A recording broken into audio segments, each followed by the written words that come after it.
Welcome everybody back. Another day of action in Battle Creek, Michigan. Game 2 of this two-game set to open up the season between the Traverse City Pit Spitters and the Battle Creek Battle Jacks. It was a thrilling one last night.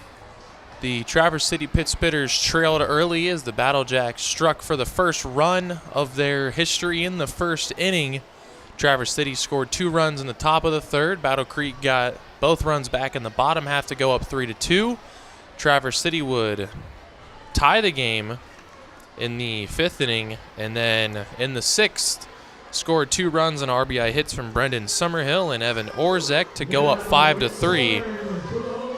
And in the 7th, a solo home run from the Battle Jacks cut it to 5-4. Traverse City got some runs back in the 9th. In the top half of the 9th inning, they had 5 walks. They didn't even have to swing the bat, and they worked in 2 runs. And then the bottom of the 9th came, and it was almost a catastrophic meltdown for the Pit Spitters. Kobe Greiner, who was a very reliable source last year at the bullpen, had 5 hit-by pitches.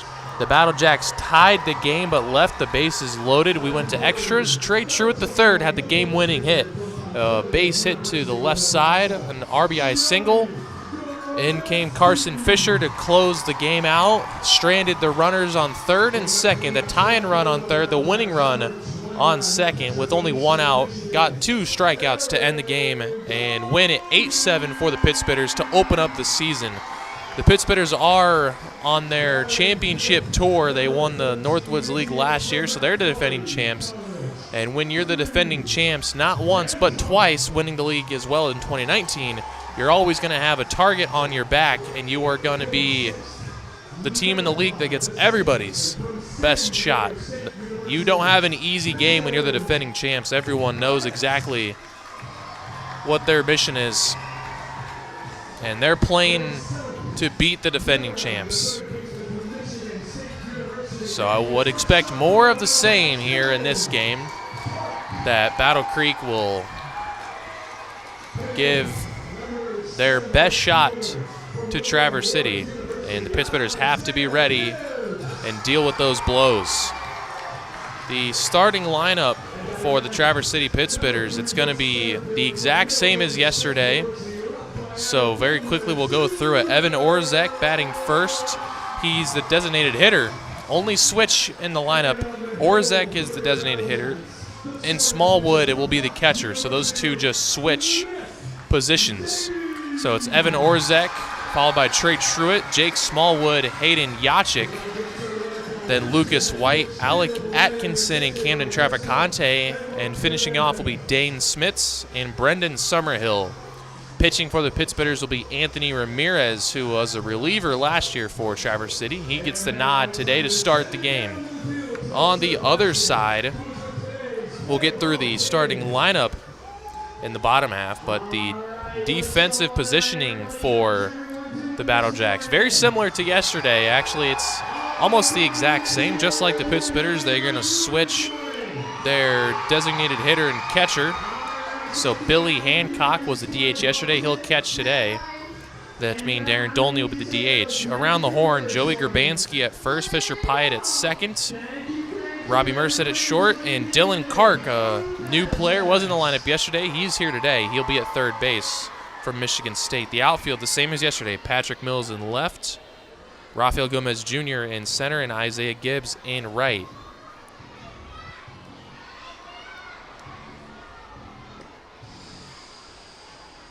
Pitcher for the Battle Creek Battle Jacks will be Nick Davies. The left-handed pitcher will get the start for Battle Creek.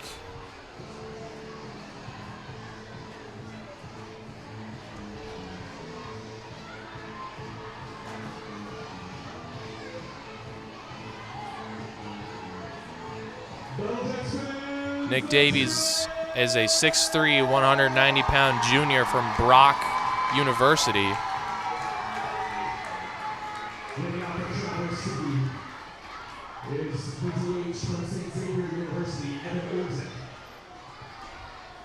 Now, yesterday, the heavy left-handed lineup fared very well for Traverse City against the righty. We'll see how it works today against a lefty, as the first 3 hitters in the lineup are left-handed. The 5-hole hitter's left-handed, as is the 8 and 9-hole hitters. Camden Trafficante is a switch hitter, so he'll bat from the right side. Only 3 righties in the lineup against a very good left-handed pitcher. To start the game, Davies is going to throw 2 straight balls, 1 high, 1 outside to Evan Orzek. Orzek, the DH today, was the catcher yesterday.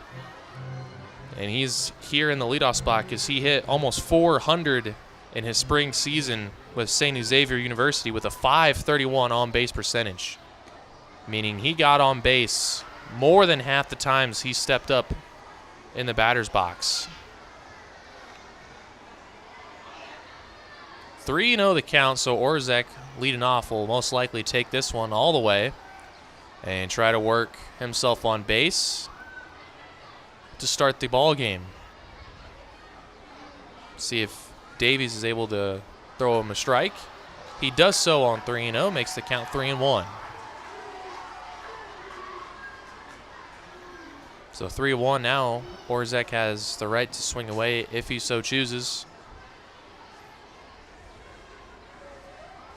Orzek yesterday was 1 for 4 with a pair of RBIs, and he'll take that one outside, ball 4. Evan Orzek starts the ball game with a 5-pitch walk.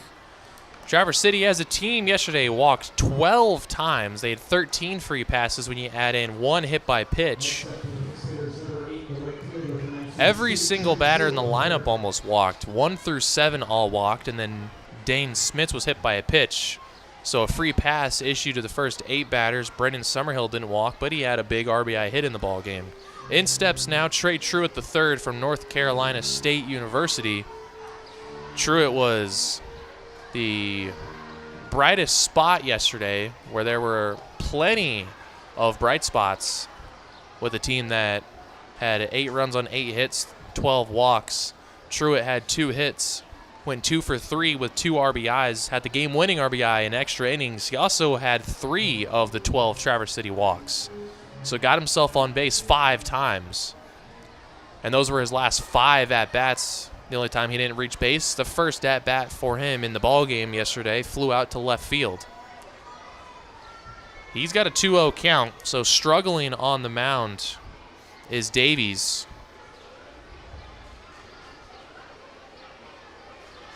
You'd think with the lefty-lefty matchups, he would just be peppering the zone with strikes. Not the case so far. Another ball high, so he's started the first 2 batters of the ball game 3-0. Struggling to find the strike zone.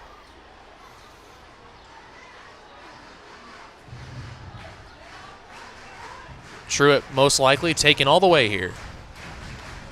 Get runners on first and second. He shows bunt. Pulls back, it's high. It's a 4-pitch walk, back-to-back walks to start the game. And the same recipe as yesterday, work the count and get on base via the free pass. 12 walks yesterday, as I mentioned, 2 already in the first 2 batters. It was really the walks from every pitcher that killed him. Every pitcher had at least 1 walk. And 4 of the 6 Battle Creek pitchers yesterday had multiple walks. None were bigger, though, than that 9th inning where there were 5 walks issued between 2 pitchers, David Stick Jr. and Robert Whalen. And those 5 walks allowed the Pittsburghers to score 2 insurance runs, which would be enormous in terms of the ball game, because Battle Creek scored 3 runs in the bottom of the inning to send it to extras.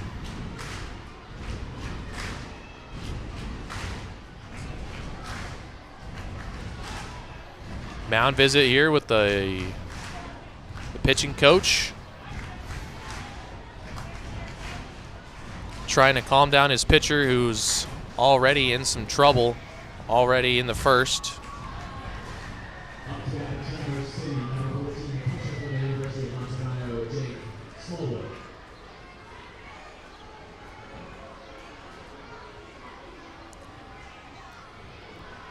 That's going to bring in Jake Smallwood, the catcher. Designated hitter yesterday, but behind the plate today. And a first pitch ball thrown to him. Jake Smallwood, yesterday in the ball game, 0 for 5, but he did have a walk. He struck out twice, did score a run. Smallwood hit .385 at the University of Montevallo this past spring. And takes another pitch high, so 2-0. And this one has the makings of a game that could get ugly early.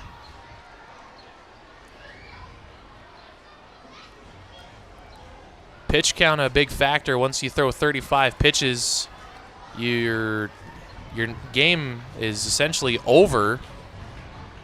You can't start a new inning once you've hit 35. If he keeps throwing balls at this rate, then I wouldn't be surprised if he reaches that mark. 3-0 count again. Smallwood, I'm sure, taking all the way. And he will, and it's ball 4. 3 walks to start the ball game. Only one of those pitches has been in the strike zone. And the pit spitters here are in business.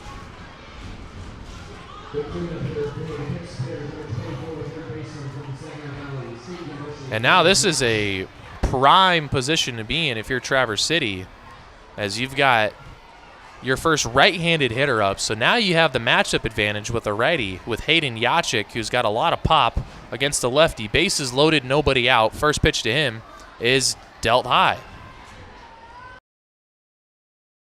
Wouldn't be surprised if this is a situation where you don't even think about swinging the bat until you see a strike. Got to see something in the zone maybe before you attack it, as Davies has not been able to find the zone, so why even contemplate swinging and maybe, hitting yourself into a potential double play? That'd be big. It's a 2-0 count. So I guess he could swing on a fastball down the middle if he gets one here. And he does just that. Huge hack on 2-0. Fouls it back to the screen. The first strike thrown since the 1-0 pitch to Evan Orzek. After that, 12 consecutive balls were issued by Nick Davies. Finally gets one across there, and the count is 2-1. Yachik yesterday, no hits, had 1 walk. Takes a ball there, so it's 3 balls, 1 strike, and Nick Davies is a ball away from walking in the first run of this ball game.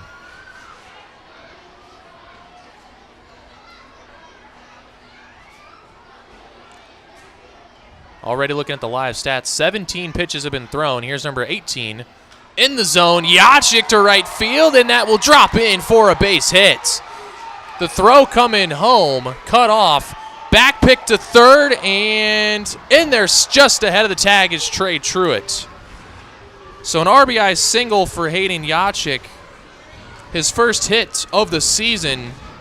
Truitt thought about going home. He stopped a couple steps down the line, almost got back picked by the first baseman, Grabansky. In safely, bases remain loaded, and it's 1-0 Traverse City.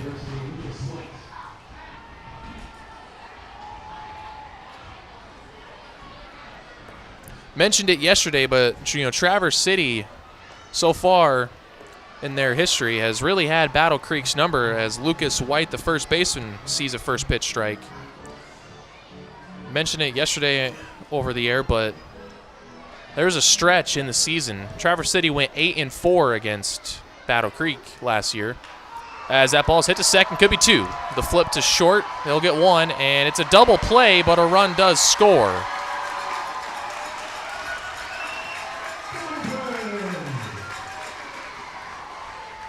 So Lucas White does his job. He does get a run across, but because it was a double play ball, he will not get credited with an RBI. It's a 4-6-3 double play, and there are 2 away now on 1 swing of the bat. Another right-handed hitter, Alec Atkinson from Yale, will hit, a sophomore who had 1 hit in 3 at-bats, also walked twice and stole 2 bases. Big swing there, popped up on the infield, should get them out of the inning. Second baseman under it and makes the catch to end the inning. Damage has been done, though. An RBI single from Hayden Yachik and the double play ball from Lucas White pushed 2 runs across. Traverse City works 3 walks in the inning, and they're leading 2-0. On to the bottom of the first with a lead. Anthony Ramirez will take the mound when we come back on Pit Spitters Radio.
Bottom of the first from Battle Creek as the Pit Spitters get themselves out to an early 2-0 lead. 3 consecutive walks issued by Nick Davies started the ball game. RBI single from Hayden Yachik and a ground ball from Lucas White makes it 2-0. For Battle Creek now, their first couple hitters, you'll see Robbie Merced, Patrick Mills, and Joey Grabansky, the first 3 the same as yesterday. On the bump for the Pit Spitters is Anthony Ramirez. His first pitch is high and inside for ball 1.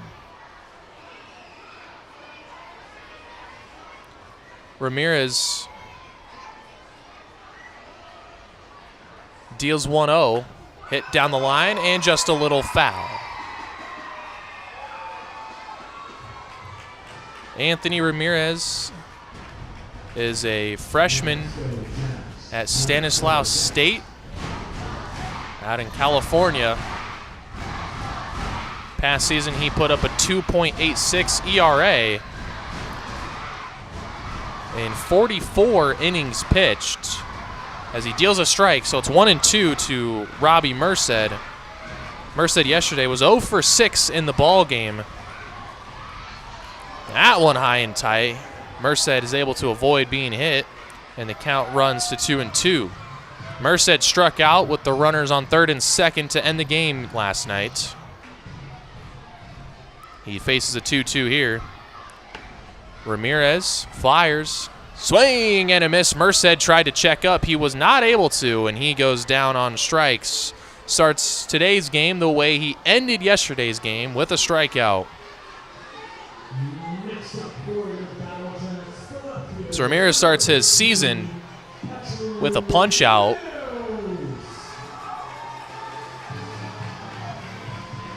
As I mentioned, Anthony Ramirez was on the club last season. In the regular season, he pitched in 19 games, 26 innings, had a 3.38 ERA. One of the problems he had last summer, and I'm sure he'll be working on it this summer, is the control. He had 21 strikeouts, but 18 walks, not the ratio that you want to see. So we'll see how, in this game at least, he can corral that control. Swing and a miss by Patrick Mills, the left fielder from Indiana University, Kokomo. He was 2 for 5 yesterday with a double and an RBI. Down 1-2 here as Ramirez rocks into the windup. Deals Mills to right field, and it will sink in for a base hit. Trey Truitt wasn't able to get there in time. It drops in front of him. First Battle Jacks hit in this ball game, and Patrick Mills continues his hot start. He's got 3 hits in his first 6 at-bats in the 2022 campaign.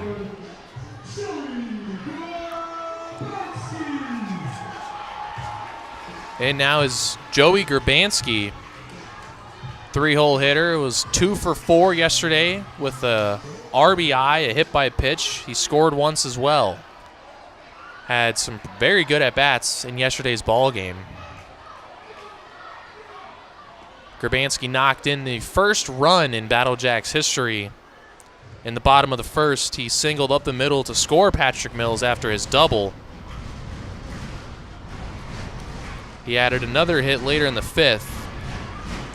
As a runner on first here in the bottom half, Ramirez on 0-1. Deals, Grabansky foul down the third base side. Large crowd today. By far the largest crowd in the past couple seasons for Battle Creek. The rebranding to the Battle Jacks was definitely looking like a good idea. As a special promotion, Education Day, they are calling it. A lot of kids in the stands watching some ball. On an 0-2 pitch, Grabansky ready. Ramirez fires, and it is just outside for ball 1. So a large crowd. Battle Creek struggled with fans last season, but they've done a lot of renovations to the park, changed the team name, and getting large crowds now. 1-2 pitch coming. Ramirez fires. Grabansky swings and misses. So he K'd Robbie Merced, and he K's Joey Grabansky. 2 strikeouts in the first, sandwiching the single by Patrick Mills. But Ramirez an out away from straining that runner on base. The cleanup hitter now, Aaron Dolney, a sophomore from Eastern Michigan. Dolney in yesterday's game was 1 for 5. Had an RBI double back in the 3rd inning yesterday. Reached 2 more times on a fielder's choice, beating out a double play ball, including the game-tying run with 1 out in the bottom of the 9th last night. He grounded to second base, but beat out the double play. The run scored and sent us to extras. Took the first pitch downstairs for a ball, with the runner Mills leading from first. A pickoff. Not trying to get the out, just a little step and a casual throw, letting Mills know that he's got an eye on him.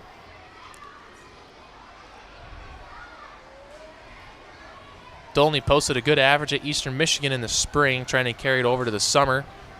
Watches a fastball in the outside corner from Ramirez for strike 1. 1 ball, 1 strike to count here.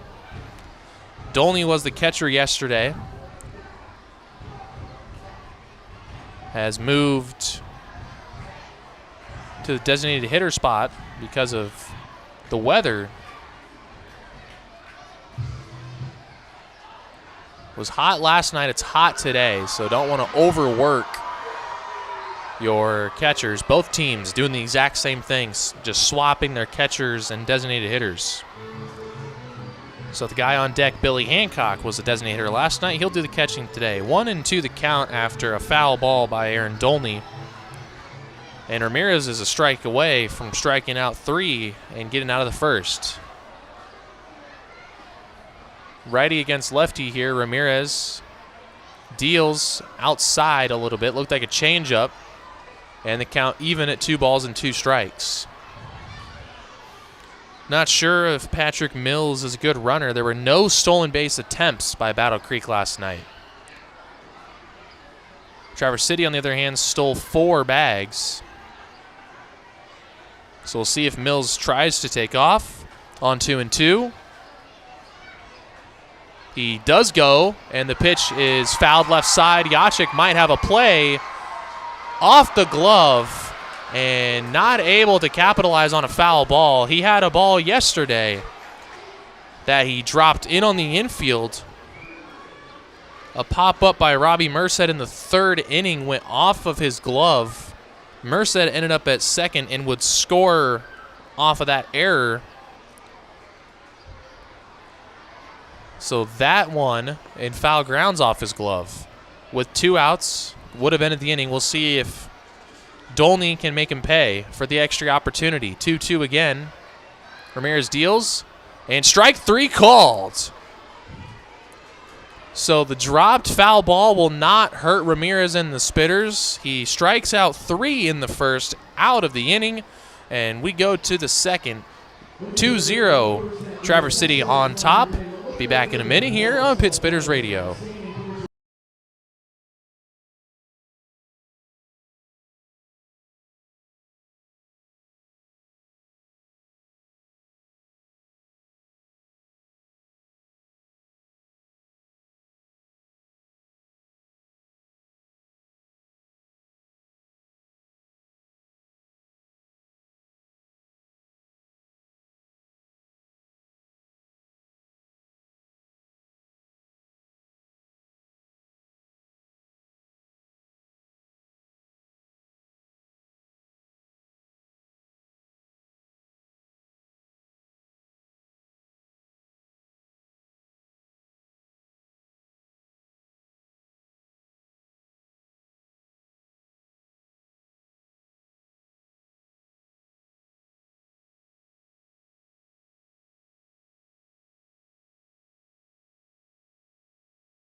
Top of the second, and Traverse City will have the bottom of their order bat here. 7-8-9. Camden Trafficante will bat. A switch hitter from Stetson University. He batted left-handed exclusively yesterday, as Battle Creek only has 2 left-handed pitchers on their roster. One of them on the mound here, Nick Davies, and he falls behind 2-0. Davies kind of settled in last inning after he walked the first 3 batters. Then he allowed an RBI single to Hayden Yachik. He got a double play ball and then a pop-up on the infield to end things. But starting this inning, the control again going away. Finds the zone there. It's 2-1. Trafficante was 1 for 3 yesterday with a base hit. He had 2 runs scored and an RBI. Also walked twice, so he was on base most of the ball game as he takes one high. So 3-1 to the Stetson shortstop.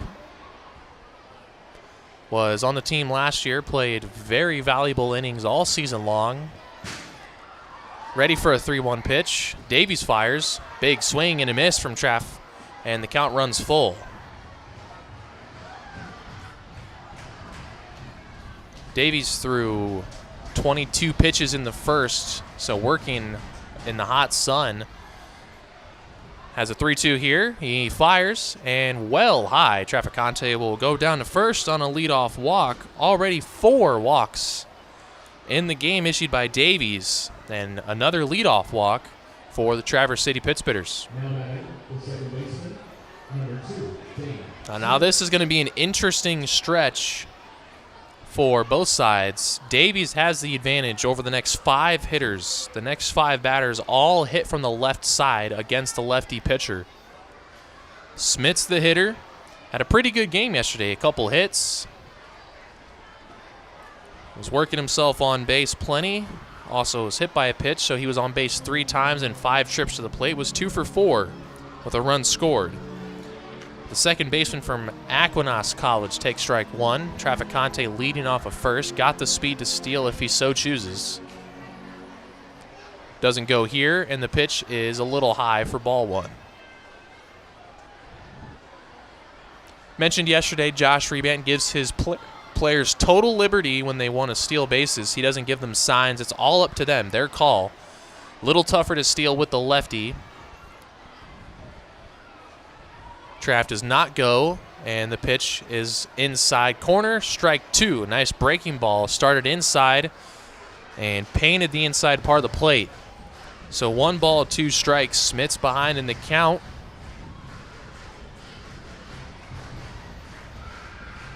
See what pitch he gets here from Davies, looking for his first punch out.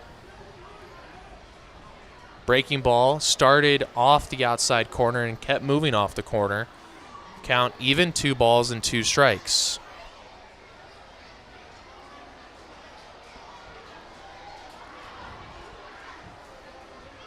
The 2-2, outside corner, maybe just a hair off, and it is a hair off. 3-2 now, so the count was 1-2. He was ahead in the count. 2 straight balls, and Smits has worked it to full. Big pitch coming here. The 3-2 payoff. Traff goes. Pitch is outside. It's ball 4.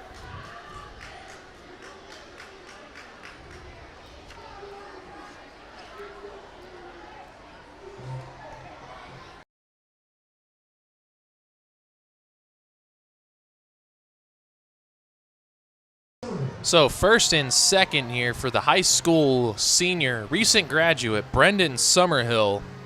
Youngest player on the roster. Back-to-back seasons that Josh Rebant has signed a recent high school graduate to his team. Morgan Lunsford was that guy last year, a pitcher for San Diego University.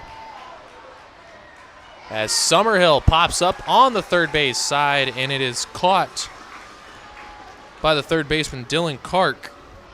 So after 2 straight walks, Summerhill, showing no signs of patience, goes after the first pitch and pops it up in foul grounds. It stayed in play for Kark, and there's 1 out for the top of the lineup. Evan Orzek will step back into the box. He only saw 1 strike in his at-bat last inning. Took a 5-pitch walk, went down to first, scored a run on Hayden Yachik's RBI single. Got a couple guys on base for himself here. First pitch, strike on the outside corner. So after those first 2 walks, a couple strikes to start these next 2 hitters.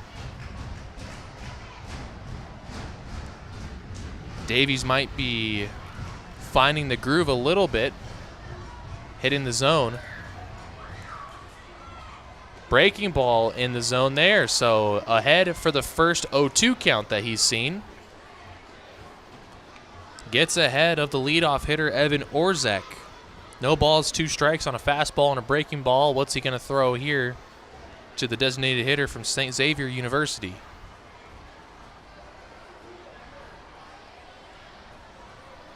He gets set, first and second, the pitch. Breaking ball again just off the plate. And 1-2 the count. Good eye there by Orzek to lay off. Good spot for Evan Orzek. He had 2 RBIs yesterday, a bunt, a little sacrifice bunt that scored a run, and then a single to score another. Action already in the Battle Jack bullpen as Davies throws the 1-2 pitch. Breaking ball ripped to right. It is a fair ball down the line into the corner. One run's going to score. Hustling around is Smith. He's going to get the wave. Orzek going to third, and he will get in there without a throw. 2 RBI triple down the line for Evan Orzek, and Traverse City doubles their lead on 1 pitch, 4-0 now. A fine piece of hitting there by Evan Orzek. That pitch, another breaking ball, and he was able to sit on it long enough, let it get into the zone, and then bangs it to right field into the corner for an easy triple. That triple by Orzek will bring in Trey Truitt, who walked as well in the first and scored a run. He had 2 hits. Both of them brought in a run yesterday, so good spot here. With only 1 out, a ground ball or a deep enough fly ball will do the trick to bring in the 5th run of the game. Redshirt freshman from NC State gets a breaking ball, chops it to first. Coming home is Grabansky, and he spikes it in the dirt, and the run will score. We'll see how they score it, if it's an error, if Truitt will get an RBI or not. If it's a fielder's choice, it is an RBI. But if it's an error, then it is no ribby for Truitt. Waiting for the official scoring to come in, but it is a run nonetheless. The score now 5-0 Traverse City. In my opinion, that was the right play. If the throw was on target, then Orzek would have been out, but it was spiked in the dirt, allowing him to score rather easily, and they do rule it a fielder's choice, so no error on the play. Truitt will get an RBI. 3 runs in the inning. There goes Truitt. The pitch is high, and the throw on the money. Truitt out, trying to steal second base. What a throw by Billy Hancock to nail a speedy Truitt.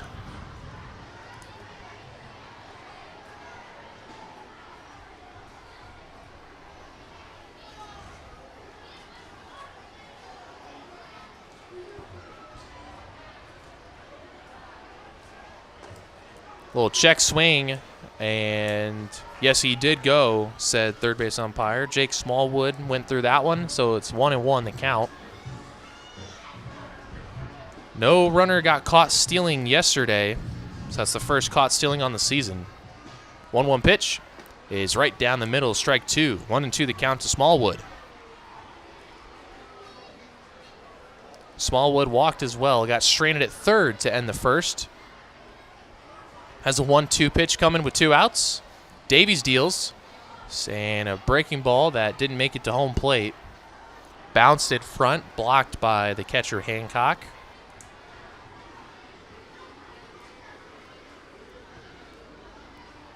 Two now, count evened up. The pitch. Swing and a miss. Smallwood comes up empty there. The first strikeout for Hancock, or for Davies, but 3 runs come across on a 2 RBI triple from Orzek, and then a fielder's choice by Trey Truitt. 5-0 the lead. Traverse City up big early as we head to the bottom half of the second inning here on Pit Spitters Radio.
Back at the bottom of the second inning here, Billy Hancock, the catcher, will lead things off.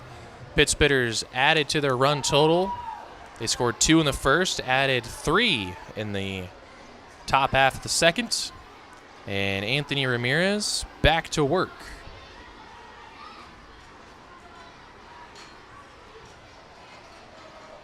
Hancock threw out a runner in the top half as he swings through another pitch, another fastball strike from Ramirez. Hancock, as the designated hitter yesterday, went 1 for 4 with a hit by pitch. Starts the at-bat today down 0-2, now 1-2 as Ramirez misses outside with 1. Looking for 4th strikeout in the game. The 1-2 coming to Hancock. Ramirez fires, chopped down the right side and just a little foul.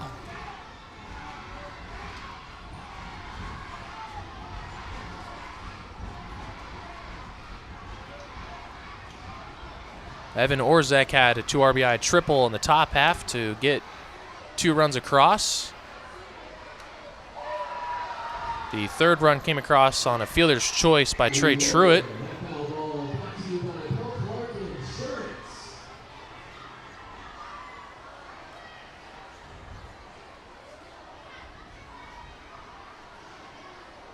Another 1-2.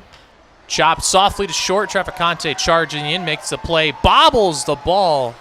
Didn't even make the throw as he was exchanging it from his glove to his hand. That's going to be an error on Trafficante, and Hancock safe at first to start the inning.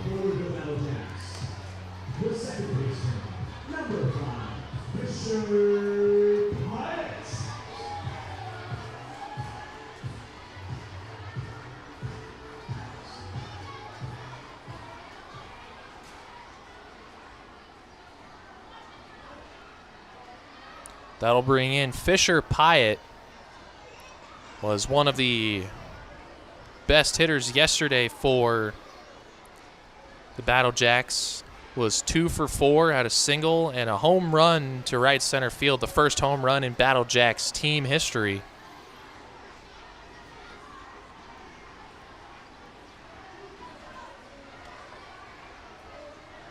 With the runner on first, Ramirez fires. And a little inside, maybe a little high.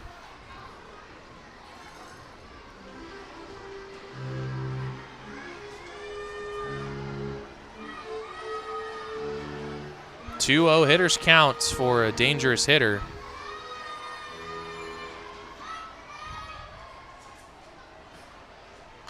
And takes a big hack at a fastball and fouls it out of play into the parking lot. Ramirez made quick work of the Battle Jacks in the first, allowed a single, but around that single were 3 strikeouts to Robbie Merced, Joey Grabansky, and Aaron Dolney. Was looking like he'd get a leadoff out here, but Trafficante bobbled the ball, so runner safe at first. And a 2-1 pitch coming to Fisher Pyatt. Big swing and a miss. Looked like a changeup by Ramirez. Not a heavy fastball pitcher. His fastball in the mid-80s. So he relies on off-speed and breaking stuff. His changeup and slider curveball mostly. Gets Pyatt down 2-2. Little step off, throw over. Letting the runner Hancock know he's got his eye on him so he doesn't get too big of a lead out there.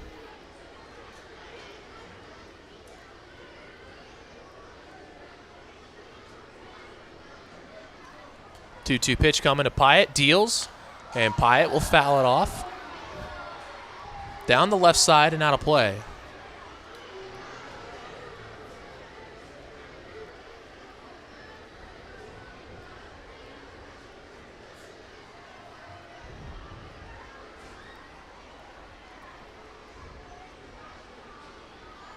Another 2-2 coming from Ramirez. Hancock off of first. And the pitch. Fouled straight back. And off the press box roof.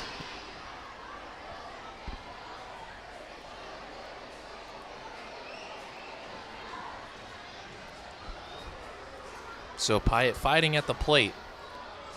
Keeps staying alive. Fending off pitches in the zone. Another 2-2. And just missed on that one. A good spot for the changeup. Low and away. Pyatt didn't chase. The count will run full.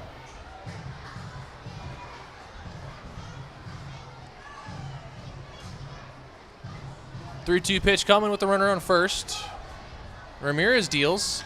And Pyatt into right center. It will drop in for a hit. Hancock will take the turn. And he's going to make it to third base on the single by Fisher Pyatt. Pyatt's third hit so far in this two-game series. That puts runners on the corners. Nobody out for Dylan Kark.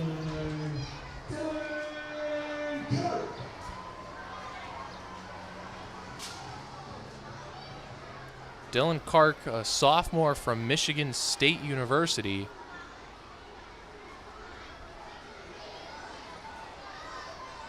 Has a chance to get his Battle Jack team on the board here. Dylan Kark played in 46 games this past season, put up a .233 average for the Spartans.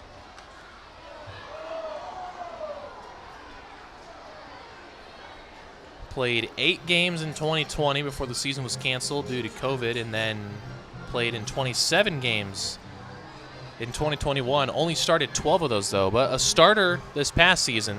Started 45 of the 46 games he played in. On base of only .290, though.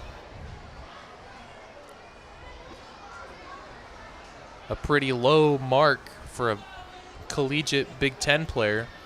And that's what you come to the Northwoods League for. Get better at baseball and improve your all-around game. 0-2 the count to Kark as Ramirez has him down. Looking for strikeout number 4. The pitch. And a little low. 1-2 the count. On first, Fisher Pyatt. Might be a good time to try and steal second. I'm sure with a 5-run lead, Smallwood would throw down and try to get him, and then the runner would come home. We'll see if that's the plan on 1-2. The runner does not go, and the pitch is ripped. Caught by Yachik at third on a hot shot off the bat of Dylan Kark. A rocket, but right at the third baseman. Made the catch right at chest level. Was in a perfect position for that one. And Kark, unfortunately, on a hard hit ball, just hit it in the wrong spot for the first out of the inning. After the hard line out, runner still in the corners for Isaiah Gibbs, the right fielder from William Woods University. Takes a first pitch breaking ball inside corner for strike 1. Isaiah Gibbs yesterday 0 for 5, did not register a hit, and he struck out twice. Didn't have a ball leave the infield. He popped out on the infield twice and grounded out. 0-1 against Ramirez here. Swing and a miss, chased one in the dirt low, knocked down by Smallwood, and 0-2 the count. Ramirez again working ahead of the hitters.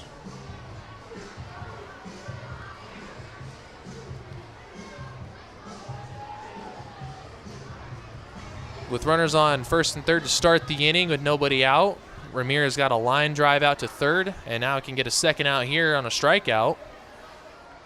His 0-2 to Gibbs. Ripped down the left field line. Summerhill over, makes a running catch. A run will score.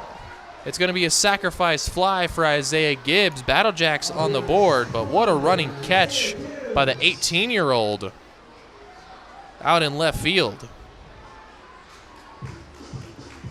Once again, a hard hit ball ripped to left field. Summerhill got a great jump on it and was able to get over, make the catch in the corner. The runner, Hancock, easily scored from third, but a nice catch and able to get the ball in to keep Pyatt at first. So that run will be unearned as Hancock reached on the fielding error by Trafficante. It brings in Raphael Gomez Jr. here with runner on first and 2 outs in the inning.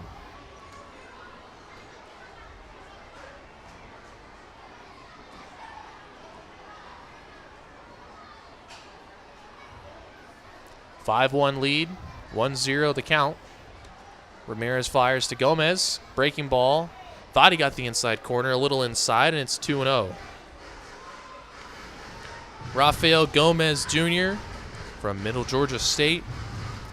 No hits yesterday, but he reached twice on a hit by pitch and a walk. Was 0 for 3 otherwise. Big swing on 2-0. Comes up empty. And the count goes to 2-1.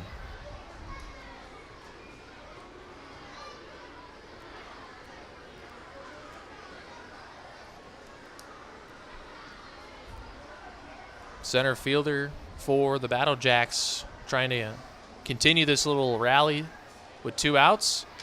Slow roller, going to be a tough play.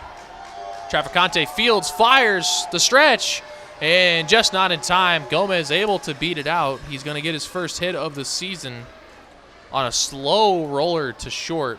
Trafficante made quite a play to field it. A very quick transfer in the throw, but just not in time with Gomez Jr. speeding down the line. That's going to put runners on first and second with 2 outs. Top of the order, here's Robbie Merced, the shortstop. Merced struck out swinging in the first to kick off the Battle Jack offensive day. Ramirez got to work through him here to get out of a jam. First pitch to Merced in this at-bat. Fly to left, should end the inning. Summerhill going back in the gap. And Noah's going to drop down there in the gap. 2 runs are going to come across the score. Merced trying for 3. The throw is in plenty of time to nail Merced at third. Inning over, but 2 runs come across on that RBI double. Thrown out trying to stretch it. And inning over. 3 total runs come across in the inning.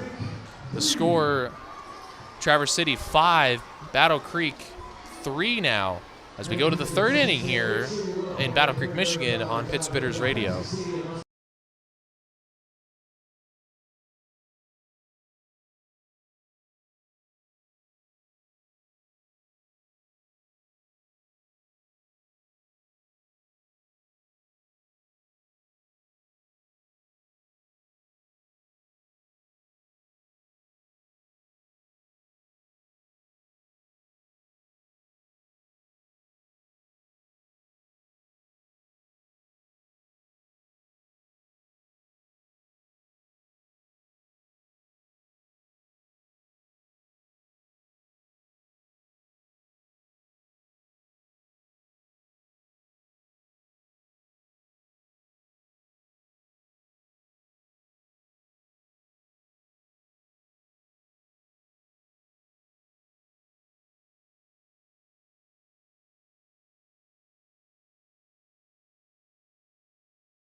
back in Battle Creek, Michigan. 5-3 is the score after 2 innings of play. A high-scoring affair early on.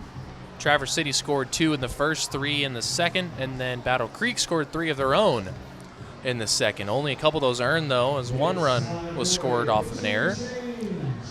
It was a 2 RBI double by Robbie Merced, thrown out trying to stretch it into a triple that ended the inning. But he brought in 2 runs, did his job. A new pitcher already after 2 innings. Nick Davies, his day is done after just 2 innings pitched, and it was the walk bug that got him. He walked 5 batters, 3 in the first, 2 in the second, gave up 5 runs. All of those runs were earned. So the responsibility now falls to Keegan Batka from Kellogg Community College, a 6'1" sophomore. Posted a 4.5 ERA in 52 innings pitched. First pitch he throws is flown to right field for an out. Hayden Yachik was going after that first pitch, being aggressive with the right-handed pitcher, and he flew out. Yachik did single home a run his first time around, so he was trying to be aggressive and get another base hit, but got under it and flew out for the first out. Brings in Lucas White, the first baseman. Now with the left-handed pitcher out of the game, Traverse City has big matchup advantages with 7 lefties in their lineup now. Lucas White being one of them at the plate. He's 0 for 1, grounded into a double play in his first trip. That double play did bring across a run, but as it was a double play, no RBI. White swings, fouls it back, out of play, and the count will run to 1 ball and 2 strikes.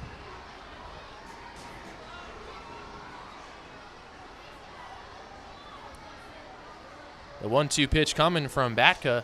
He deals to White and spikes one low in the dirt, knocked down, blocked by Hancock.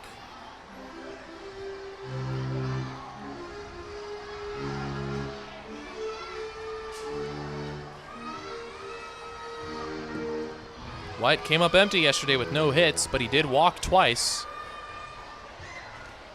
Just got a piece of a foul ball high, fastball. Just able to get some bat on it, stay alive, send it back to the screen. No on, 1 out here in the top of the 3rd. Keegan Batka ready to go here. Lefty shift on for White. Batka rocks into the windup. Deals in a swing and a miss. White goes down on strikes. So Keegan Batka has done what Nick Davies wasn't able to do, and that's get the first 2 batters out of an inning.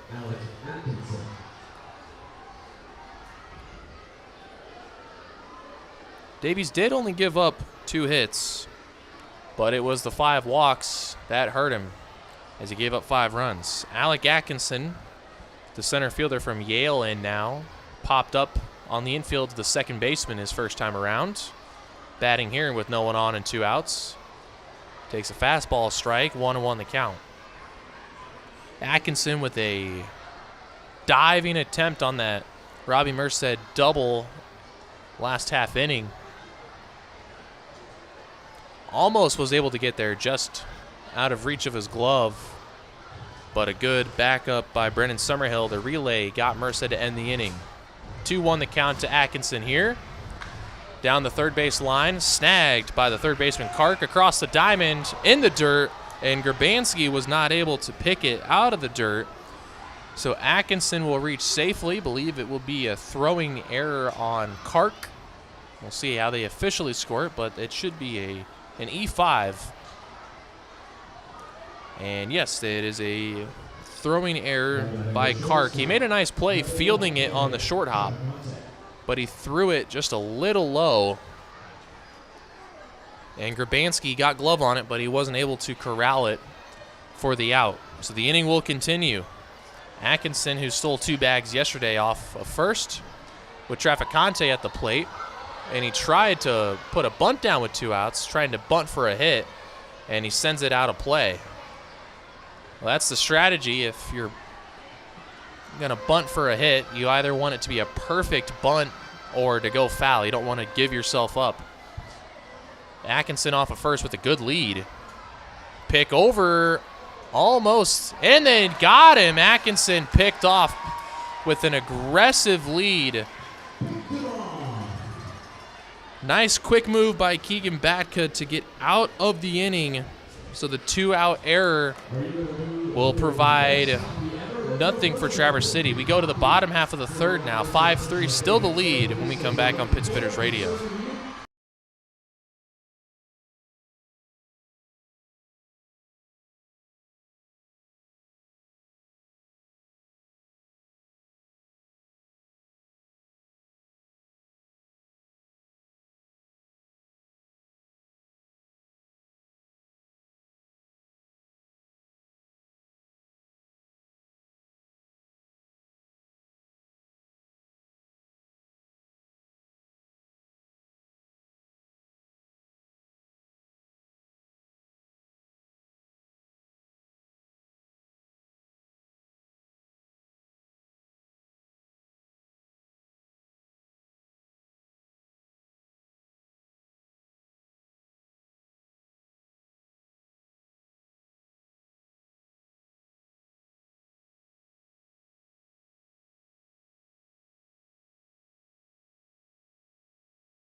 Bottom of the third underway.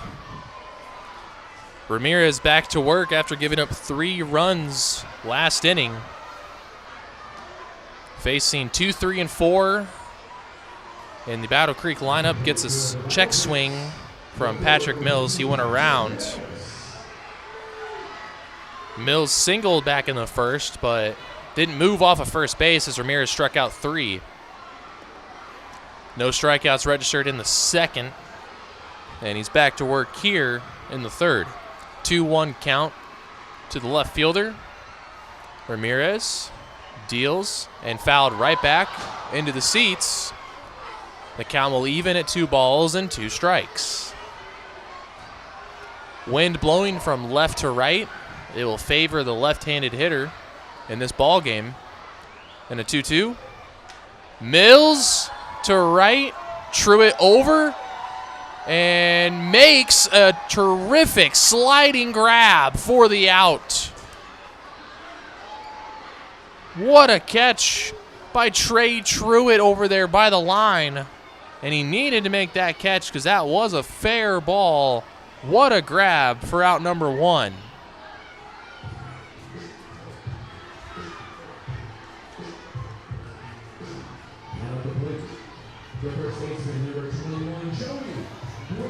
So Ramirez getting some help from his defense there. What a catch by Trey Truitt, the third, for out number 1. And in steps Joey Grabansky, the first baseman.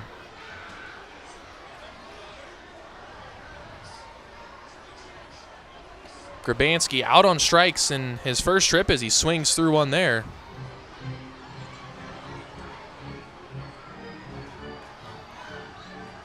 Ramirez got him swinging back in the first. 0-1, down low and away. Misses in the spot there. It's 1-1.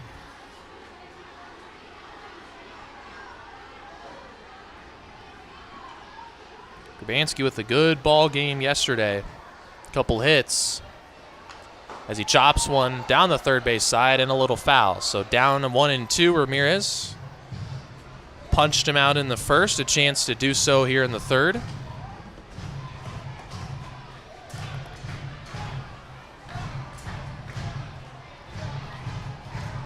Grabansky will get set here. Ramirez into the windup. And his 1-2 pitch is low. Good pitch, a good spot. Looked like a changeup. Started it around the knees and dropped it out of the zone, but Grabansky not chasing. Lays off, and it's 2-2.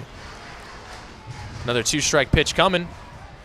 That one a little outside, and the count from 1-2 to 3-2 on 2 straight balls. Grabansky working the count here. And Ramirez's 3-2 pitch coming. Into the windup he goes. Deals and missed low. Spiked another changeup, and Grabansky will go down to first on the first walk issued by Anthony Ramirez here in the ballgame.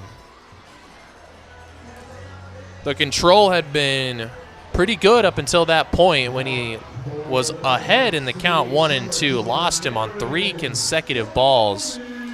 Brings in left-handed hitter Aaron Dolney, the designated hitter. Ramirez, though, got him to strike out looking his first time around. 1 out in the bottom of the third. Ground ball could end the inning here, with Grabansky leading off of first. First pitch to Dolney is hit high to right field. Truitt will range back with it and make a running catch. Truitt started in a little bit. That ball just getting pushed back by the wind, it looked like, and the wind is gusting a bit out towards right center field. Truitt had to play the wind and did so successfully to make a catch. 2 outs now. Runner on first for Billy Hancock. The catcher from Mount Marty reached on an error last inning. Came around to score the first run in the ballgame for Battle Creek. Bats here with 1-2 away. First pitch to him from Ramirez is outside, ball 1. Hancock, the DH yesterday, had 1 hit and a hit by pitch, so he reached base twice in 4 at-bats. Reached base so far on the error, looking for his first hit of the game, though. Takes one a little outside on a fastball just off the plate. Lunged across the plate a little bit like he thought about swinging, but he held up, and wisely, as it was ball 2. A 2-0 hitters count now for Billy Hancock.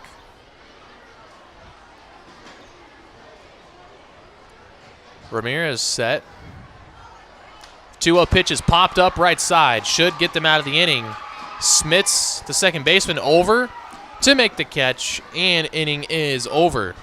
So Ramirez allows his first walk, but a nice defensive play by Trey Truitt and some fly ball outs will get him out of the inning. We go now to the 4th. We've played a third of this 9-inning Tuesday ball game. We'll be back in a second here for the 4th on Pit Spitters Radio.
Back in the fourth inning here in Battle Creek, Michigan. 5-3 the score. Pittsburgh's on top. Leading off, 7-8-9. Here's Camden Trafficante, the shortstop switch hitter who batted lefty, or pardon me, batted righty his last time against the left-handed pitcher. And with the new pitcher in, Keegan Batka, Trafficante will turn it around. He's batting from the left side now, where he picked up a hit last night.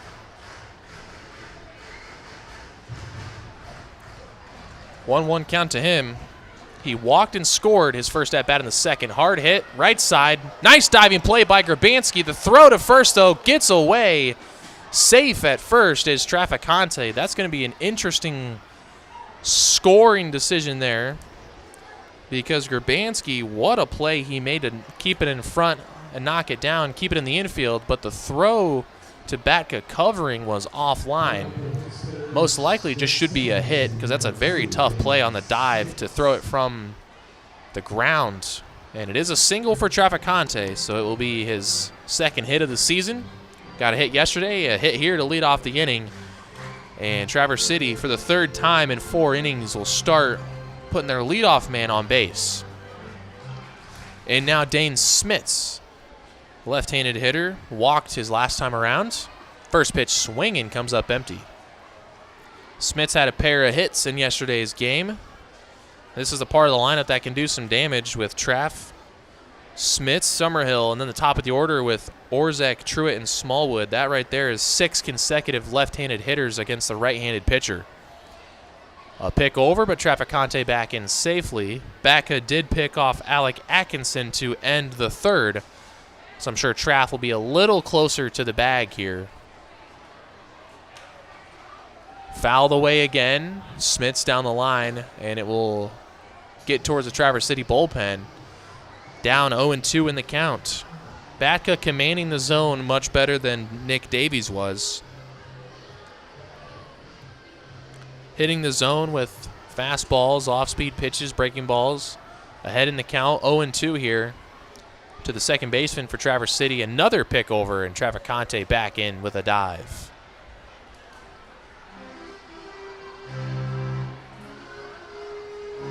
Traff off of first. Smith's ready for the pitch and takes it a little up and in for ball 1. Batka doing a good job actually getting ahead of hitters, something Davies struggled with when he was on the mound. So hitters have to take a different approach with Batka than Davies. Now 2-2. Count evens up for Dane Smith from Aquinas. Traff off of first, the 2-2 coming. Swing and a miss. Smith's chased ball 3 high above the zone. The first out of the inning, second strikeout so far for Keegan Batka. That was a fastball above the zone that Smith's just couldn't lay off of. He chased it high.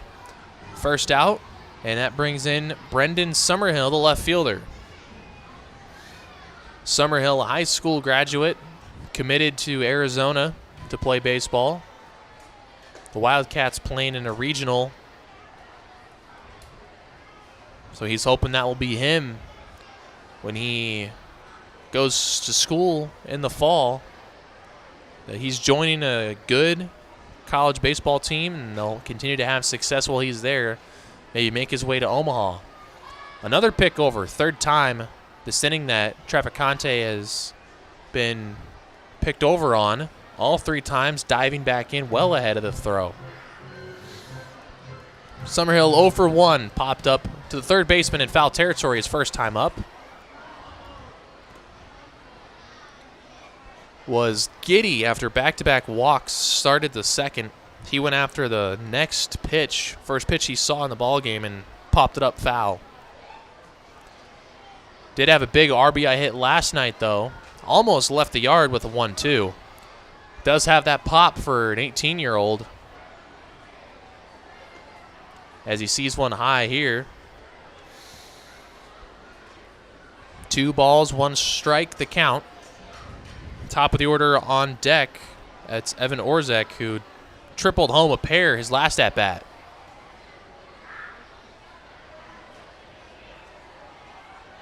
The 2-1 pitch is high. Summerhill ahead in the count, 3-1. Summerhill in his high school season hit 10 long balls and hit over 500. So a very capable hitter here against Keegan Batka. 3-1 the count. Got a pitch to hit, swings right through it, and the count will run full to 3-2.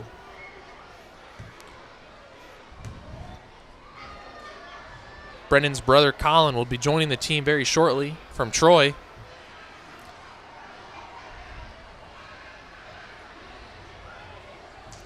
Colin played in Traverse City last year as a temp player. So some brotherly competition once he arrives. For now, Brendan just trying to assert himself into the lineup as he watches that one. Thought it was strike 3 on the outside corner, or thought it was ball 4, pardon, and it's strike 3 called. A perfect pitch by Batka. Got Summerhill looking.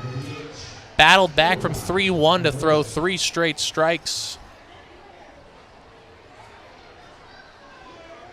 Back-to-back Ks, Smits and Summerhill after the leadoff single from Trafficante, and now it's to the top of the order. Here's Evan Orzek. Singled home a run yesterday, tripled home 2 runs so far today.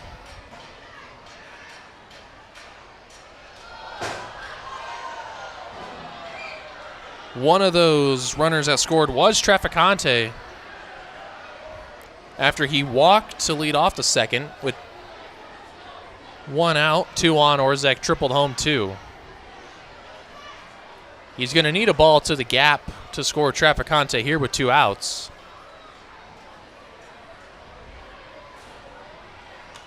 And shoots one foul out of play. That's 3 consecutive batters. Smits, Summerhill, now Orzek, that Keegan Batka has gotten ahead of 0-2. And he's a strike away from stranding the leadoff runner at first. Orzek getting set and ready to go. And the pitch is fouled on the left side, and he'll stay alive.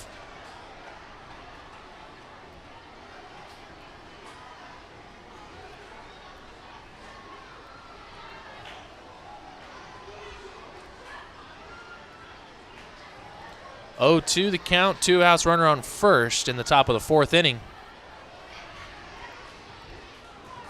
Orzek trying to continue the inning here for Trey Truitt. 0-2 coming from Keegan Batka, trying to get out of it. Runner goes. The pitch is a ball, and Traff will get in without a throw. It was bobbled by the catcher Hancock. In safe at second now is Trafficante. Big opportunity now for Orzek. Doesn't need an extra base hit, just needs a base hit to score an insurance run here.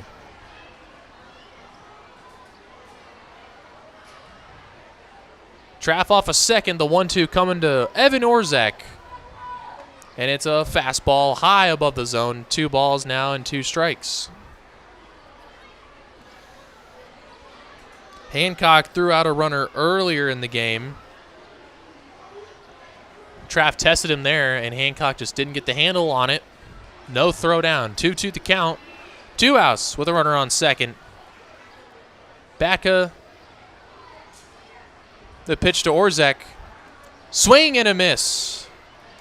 A fastball. Blow it right by him. And he's out of trouble. Runner stranded on second base. After a leadoff single, 3 consecutive strikeouts by Batka gets him out of the inning. We go to the bottom of the 4th. Pit Spitters still leading this one 5-3 on Pit Spitters Radio.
Bottom of the fourth inning here at MCCU Field at C.O. Brown Stadium, Battle Creek, Michigan. 5-3 is the score.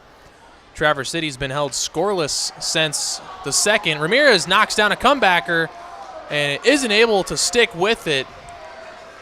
And Pyatt will reach first. Ramirez, it came right back to him. He got a glove on it, wasn't able to hold on to it. He's beside himself on the mound, upset that he wasn't able to hold on to it. It would have been an easy one pitch, one out. Instead, Pyatt is aboard to start the inning with his second hit. In steps Dylan Kark as the tying run here early in the game. Pittsburghers led 5-0, but 3 runs in the second for Battle Creek cut the lead. And no runs since that point. Kark watches a first pitch fastball. He lined one sharply in his first at-bat, but right at the third baseman, Hayden Yachik. So he'll try to find some green grass out there this at-bat. Up the middle. Smits knocks it down. Throw to first, not in time. A double play ball. If Smits was able to field it cleanly, it was a tough hop. He knocked it down. Didn't have a chance to touch second, so he had to throw to first and didn't get him. So 2 runners aboard to start the inning. And error on Smits is what they're ruling it. So first and second, nobody out in the inning.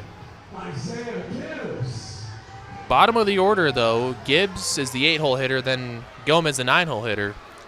2 on, no out. See if Gibbs tries to sacrifice that tying run to scoring position. Doesn't show bunt, and Ramirez issues ball 1 outside. That's 2 plays now. The comebacker to Ramirez, and that ball up the middle off the glove of Smits, where they had a good chance to get an out and weren't able to do it. Could be 2 outs, no one on. Instead, there's no outs, 2 on. Breaking ball in for strike 1 to Isaiah Gibbs. Gibbs ripped one down the left field line his first at-bat, but it was caught by Brendan Summerhill. It did work, though, for a sacrifice fly as a run came around to score.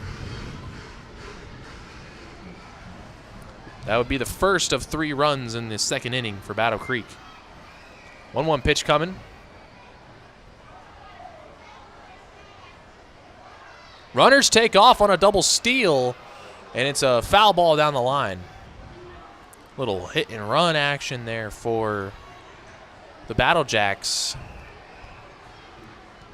Just a little out in front of that was Gibbs, fouled. Gibbs in yesterday's game was 0 for 5, struck out twice, so he's still looking for his first hit on the season. 2-strike pitch coming from Ramirez. 1-2 the count. Runners leading. Don't steal this time, and the pitch is fouled off again down the left field line. So Isaiah Gibbs is out in front of everything. See if Ramirez can use that to his advantage and get him to be way out in front of an off-speed pitch and get a swing and a miss, or maybe just induce some soft contact to try and get a double play ball. Another 2-strike pitch coming, 1-2. Ramirez deals. Strike 3. He surprised him with a fastball. Gibbs did not see that one coming after a lot of breaking balls, off-speed pitches. Gets it in there. Fastball in the outside corner, and there's out number 1. 4th strikeout for Anthony Ramirez. The first strikeout recorded since the first inning. A big out number 1 brings in Raphael Gomez Jr. Gomez Jr. singled his first at-bat on a slow roller to short. Was able to leg it out, beat the throw. He's got 2 on, 1 away. Tying run over at first in the bottom of the 4th inning. First pitch to Gomez shows bunt, pulls back as it is a ball high. He's got the speed if he wants to put down a bunt. He could turn a sacrifice bunt into a bunt for a base hit. The corner infielders are playing back. They are not anticipating a bunt. So this would be a time to put one down. Shows again and got it down foul down the first baseline. Luckily for him, it was foul as that ball was bunted quite hard. It would have been an easy play for Lucas White at first. Would have easily just snagged it and stepped on the bag. Still, though, Hayden Yachik at third and Lucas White at first are not playing the bunt. They're well off the grass. Gomez, though, doesn't show bunt. Swings away and hits it foul into the seats. So now definitely no bunt on with a 1-ball, 2-strike count. A foul ball on a bunt would be a strikeout for Ramirez. So Gomez Jr. in all likelihood swinging away here. He was 0 for 3 yesterday, looking for his first hit of the season. This would be a good spot for it with runners aboard. A 1-2 coming from Ramirez. And looking the runner back at second. And deals. And strike 3 again. A fastball right in the zone. Catching the hitters off guard. They're looking for those slow changeups and sliders. And when he peppers in a fastball, if they're not ready for it, you can't get the bat off the shoulder. You're just so caught off guard, and he struck out Gibbs and Gomez looking on a fastball. That is 2 outs now in the inning after a leadoff single and then an error. Put runners on first and second, nobody out. They're still there, and there's 2 outs. Top of the order, though. Here's Robbie Merced. He doubled to left center field his last at-bat. He cut the lead from 5-1 to 5-3, was thrown out trying to stretch it to a triple. And he has an opportunity to do some more damage here. Wind blowing out if he can elevate one. He hit a lot of home runs for Central Methodist this past spring. To third, Yachik fields it, no problem. He'll go the short way to third, and the inning is over. Ramirez works out of trouble, strikes out 2, and gets a ground ball out to end the inning.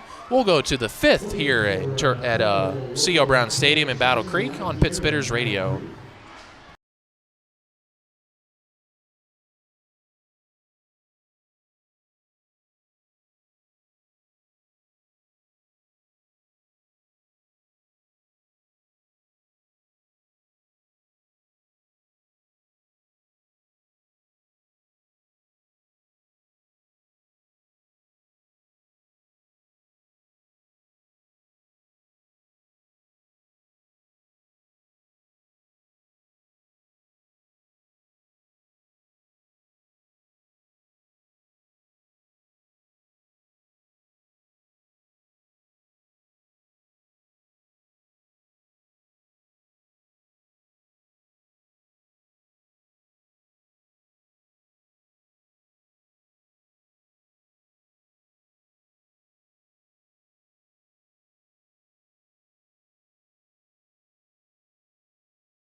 Back to work here in the top of the 5th inning.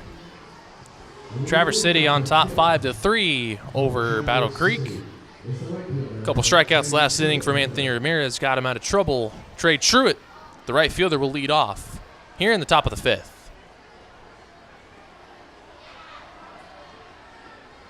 Truitt in the game 0 for 1. Walked and scored a run. Out on a fielder's choice, or reach on a fielder's choice his last time up, and then was caught trying to steal second base. Had 2 hits in the ball game yesterday, facing a right-handed pitcher. A good time for hit number 3 on the year. That one spiked in the dirt, though. No shot yet this at-bat. It's 2-0.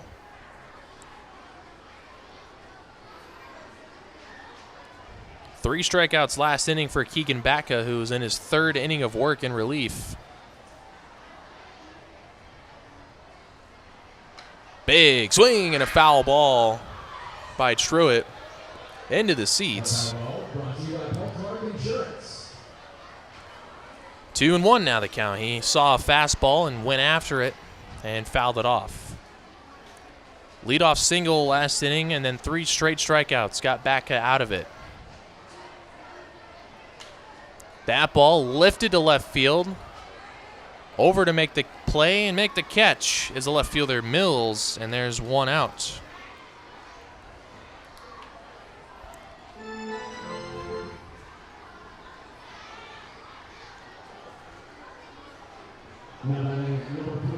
Little late on that one as he went the other way with it.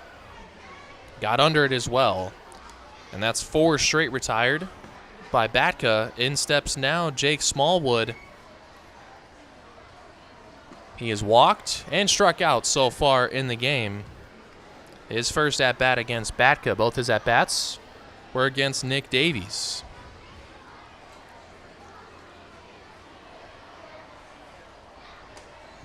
Takes a fastball high after a fastball strike.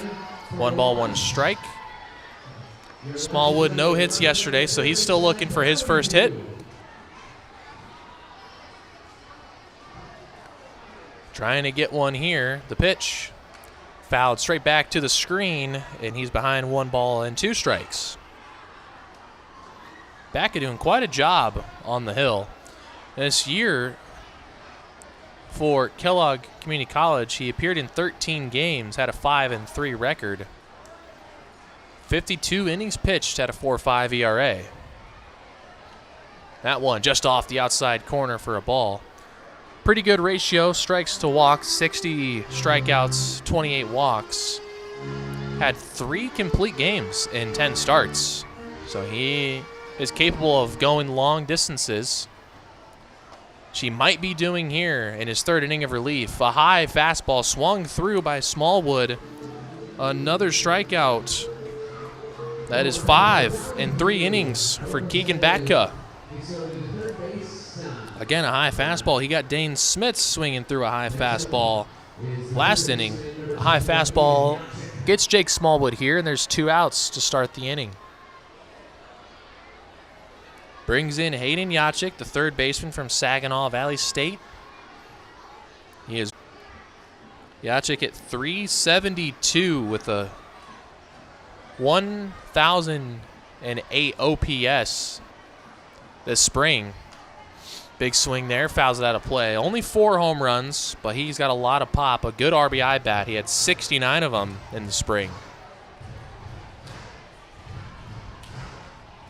Had a good season. Now 1-2 the count here against Batka. And he swings and misses. 6 strikeouts in 3 innings out of the bullpen for Keegan Batka. Has only allowed 1 base runner thus far on a hit. But he has got the strikeout stuff working. That is 6 straight retired, and he sends this game to the bottom of the 5th inning when we come back here on Pit Spitters Radio.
Bottom of the fifth about to start. We're halfway through a 9-inning ball game. 5-3 the score still for the Traverse City Pittsburghers. They're on top.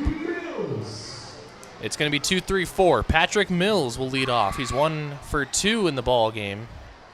Had a single back in the first, and he flew out to right field in the third. That was the terrific sliding play by Trey Truitt. So he'll look to start the fifth with a pop-up, shallow left. That ball's trouble, and it's going to drop. No one was able to get there in between the triangle of Trafficante, Summerhill, and Atkinson. A leadoff single for Mills, his second hit of the ball game. Ramirez still on the mound in his fifth inning of work. So far, he's allowed 6 hits, 3 runs, only 2 earned, a walk, and 5 strikeouts. One of those strikeouts came to this hitter, Joey Grabansky, back in the first. He then walked him in the fifth. Another little blooper, this one to right field. This one, though, will be playable and caught by Trey Truitt out in right for the first out. Ramirez, one thing about him, he hasn't given up many hard hit balls. There was the hard line drive caught in the second by Dylan Kark and the double by Robbie Merced. Besides that, not many hard hit balls. Everything's pretty soft. A lot of fly balls. Could be a result, though, of players getting too antsy. They see the wind blowing out. They think if I get this ball up in the air, I can get a home run. Nothing like that, though, here today. There was 1 homer yesterday. Nothing here today. Nothing really threatening a home run so far, as Aaron Dolney, the designated hitter, swings and fouls the first pitch back to the screen. He's 0 for 2 in the game. Struck out looking back in the first and flew out to right field in his last at-bat.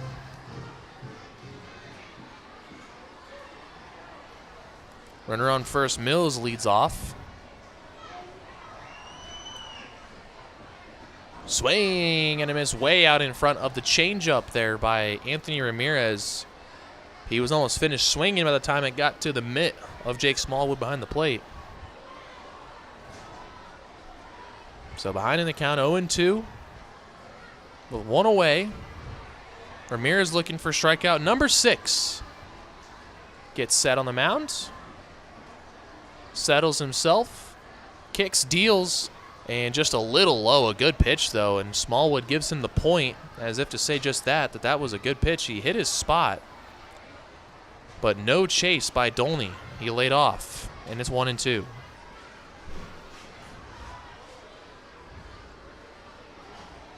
Runner Mills off of first on this 1-2 pitch. White holding him on. He stays put in the pitch. Is just a little outside. And 2-2 goes the count. So now the count evens. A little more favorable for the hitter here than having to try and protect the plate on 0-2. Got a better opportunity here. 2-2. Ramirez now can't afford really to lose him here and load the count. So going to throw something close to the zone, which he does, and Dolney spoils it, fouls it towards the Battle Creek dugout. He'll stay alive and get another 2-2 pitch. Battle Creek so far out hitting the Pittsburghers 5-3, but the 5 walks that they've worked have been the difference so far. Another 2-2 coming. Dolney watches it outside, so the count from 0-2 all the way to 3-2 now. Putting together a pretty good at-bat, and he'll see a 3-2 pitch with Mills off of first. Could be a time to try and send the runner so there's no double play on a ground ball. They do send the runner, and Dolney watches ball 4 outside.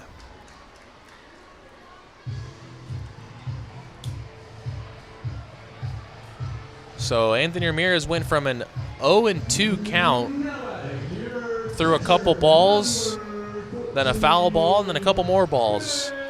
And on to first goes Aaron Dolney for the first time today. First and second now,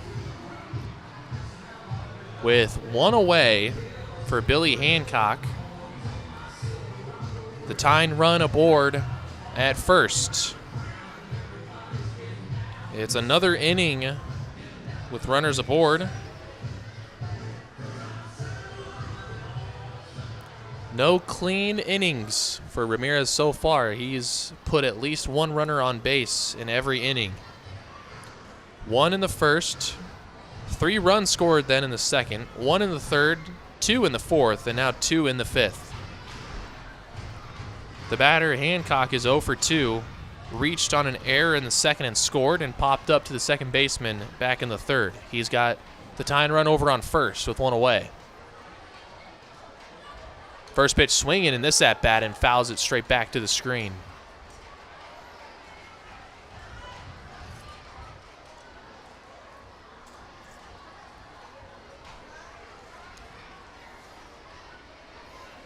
Ramirez looking to get out of trouble again. Same situation as last inning, first and second. But he worked out of trouble last inning. Can he do it again? 0-1 coming to the Battle Jack catcher. Up the middle. Ramirez couldn't get it. It's past a diving Smits into center field. 1 run will score. And on to third is Aaron Dolney. A big RBI single by Billy Hancock. It wasn't hit very hard. It got through Ramirez. And Smits wasn't able to knock it down with a dive.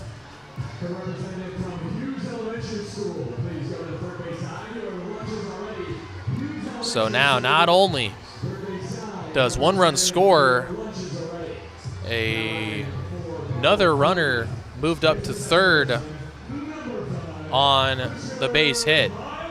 With only 1 away, he can score on a fly ball or a ground ball. Fisher Pyatt, the hitter, very dangerous hitter for Battle Creek. He's already got 2 hits in the ball game. He's 2 for 2. He had 2 hits yesterday as well, one of them being a home run. Both singles so far, and then he scored in the second, got all the way to third in the fourth, was left stranded. Corners with 1 away. 0-1. The pitch from Ramirez. Swinging and a miss. Got Pyatt chasing. Ramirez ahead in the count 0-2. And way ahead in the count. You don't want to throw anything too fat over the plate. So he might try to induce a chase here to get a big strikeout. Runner at first might try to steal and draw a throw to third.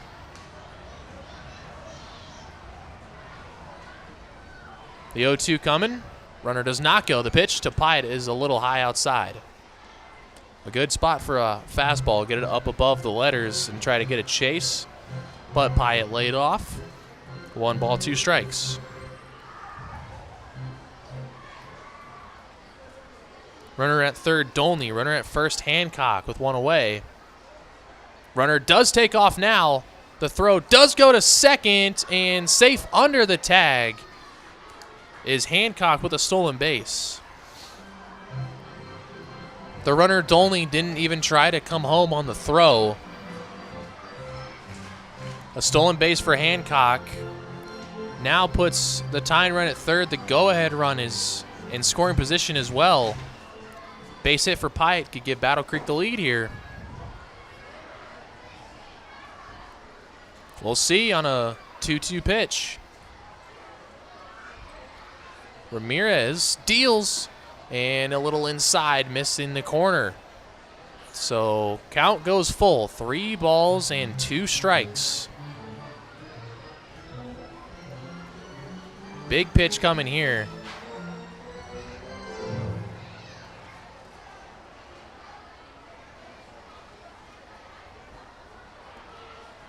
Ramirez confused with what the count is. It is 3-2, I do believe.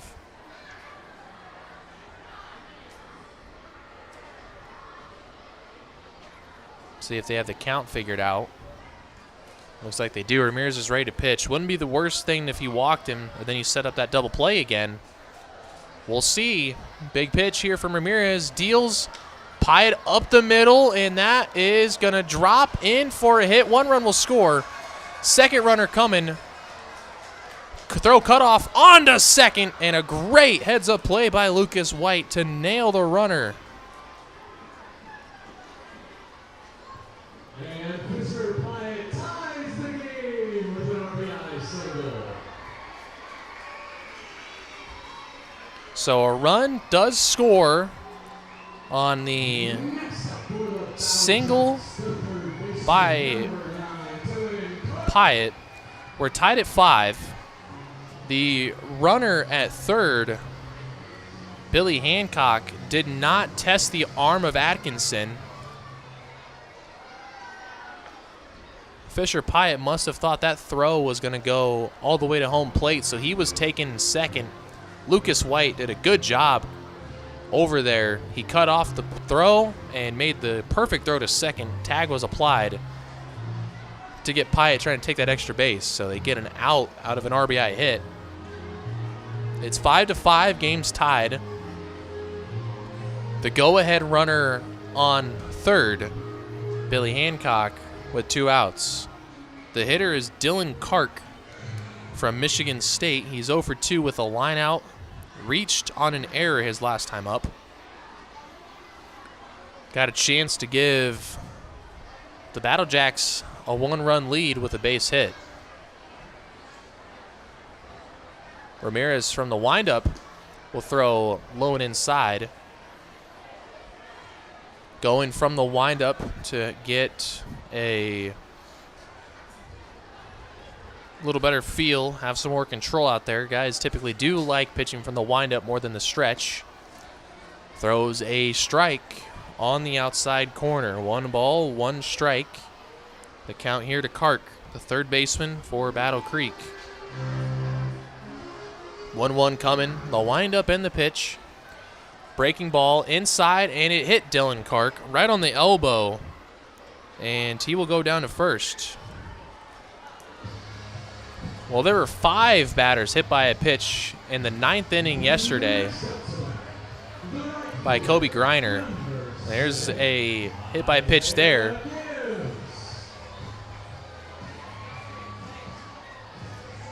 The batter now, Isaiah Gibbs. Runners on the corners with 2 outs. Gibbs is 0 for 1. Sacrifice fly in the second. He struck out looking against Ramirez in the 4th. First pitch in this at-bat, up the middle. Ramirez will snag that one. Makes the flip, and Traverse City out of the inning. But a big inning for Battle Creek. They get 2 runs on 3 hits, and they tie the game. We're tied at 5 as we finish inning number 5. We're going to inning number 6 when we come back here on Pit Spitters Radio.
We've played 5, and the score is tied at 5. All scoring has come in bunches. Traverse City scored 2 in the first, 3 in the second. Battle Creek scored 3 in the second and 2 just recently in the 5th. So the Pittsburghers scored 5 runs to start, and Battle Creek has scored the next 5 unanswered. On to the 6th. It's the middle part of the order. Lucas White will lead off, the first baseman. He's 0 for 2, and he struck out his last time up against this pitcher, Keegan Backa, who's in his 4th inning of relief now. He has done a stellar job. He's only allowed 1 base runner on a single in the 4th. He has retired the last 6 he's faced, 5 of those via the strikeout. Misses his spot just narrowly there, so it's 1 ball, 1 strike to Lucas White. Looking for his first hit on the year. Had a couple walks yesterday, but no base hits. The 1-1 is high, missed the spot. It's 2 balls now and 1 strike, so a hitter's count for White. Action in the Battle Creek bullpen for the first time since Backa entered the game. He's given them very valuable innings after their starter, Nick Davies, only went 2 innings and gave up 5 runs. 2-2 the count now after an inside fastball finds the zone. White has to protect the plate here. On 2-2 in the pitch. Swing and a miss. White goes down swinging. That is 7 in a row retired by Batka. He struck out 6 of the last 7, including 3 in a row, and there's 1 out here in the 6th inning.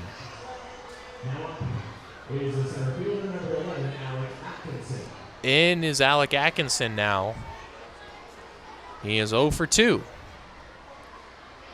Reached on an error and popped out on the infield so far. 1 hit yesterday, a single, just past the shortstop in between third base. He also walked twice, stole a couple bases.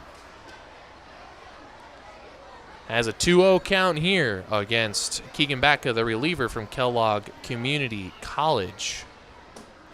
Good hitter's count if he gets a fastball in the zone. He does, rips it hard to short, and it's bobbled by Merced, and he won't be able to make the play. Atkinson did exactly what you have to do here at Battle Creek. Hit it hard on the ground, force the defense to make a play. That one hopping in the dirt off the glove of Merced should be an E6.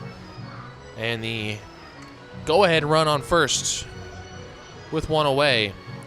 The only player to get a hit off of Keegan Backa since he's been in the game, Camden Trafficante, now at the dish.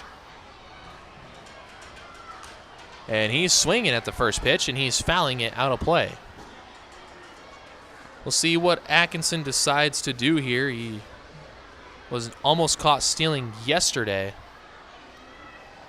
If he tries to steal and get a runner in scoring position, Hancock has already thrown out a runner today. Trey Truitt back in the 2nd. A high pick over, and Joey Grabansky able to keep it from going all the way to the fence. Traff's been on base both times, a single and a walk. Has scored a run and has stolen a base. Doing a little bit of everything today. Up and in, ducks out of the way, and it's 1-1. As I've mentioned several times, the players have the liberty to steal if they so choose, so it's up to Atkinson to feel out the situation and decide if it's best for him to try and steal right now. Another pick over, and he's back in with a dive.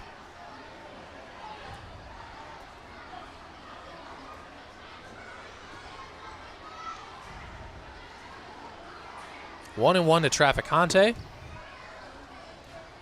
And another high fastball. He lays off. It's 2 balls, 1 strike. Atkinson back to first.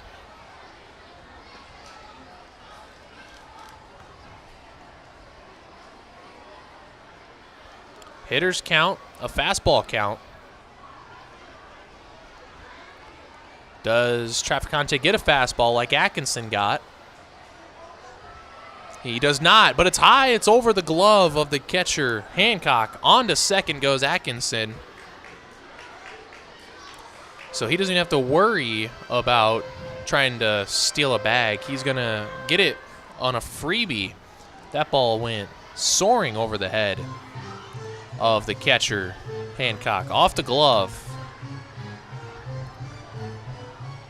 So now, runner on second. The count is 3 balls, 1 strike. It's still a fastball count. So can Trafficante get a pitch to hit and drive it somewhere and score the go-ahead run? Batka in trouble for the first time. That runner he allowed in the 4th, the only base hit he gave up was to Trafficante second, but that was with 2 outs. So the first time there's been a runner on second with less than 2 outs against Keegan Batka. 3 strike is the count. Atkinson from second. The pitch is swung on and fouled off the left side. It's going to go out of play, and the count will run full.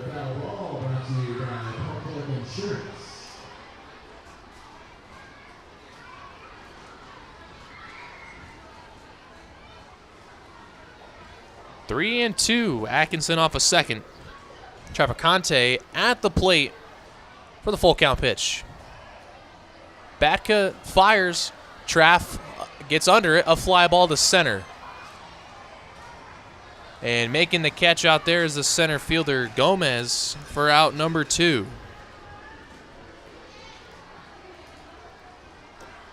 Got a pitch to hit, but he got under it, popped it up to shallow center, and Gomez Jr. had no problem putting it away.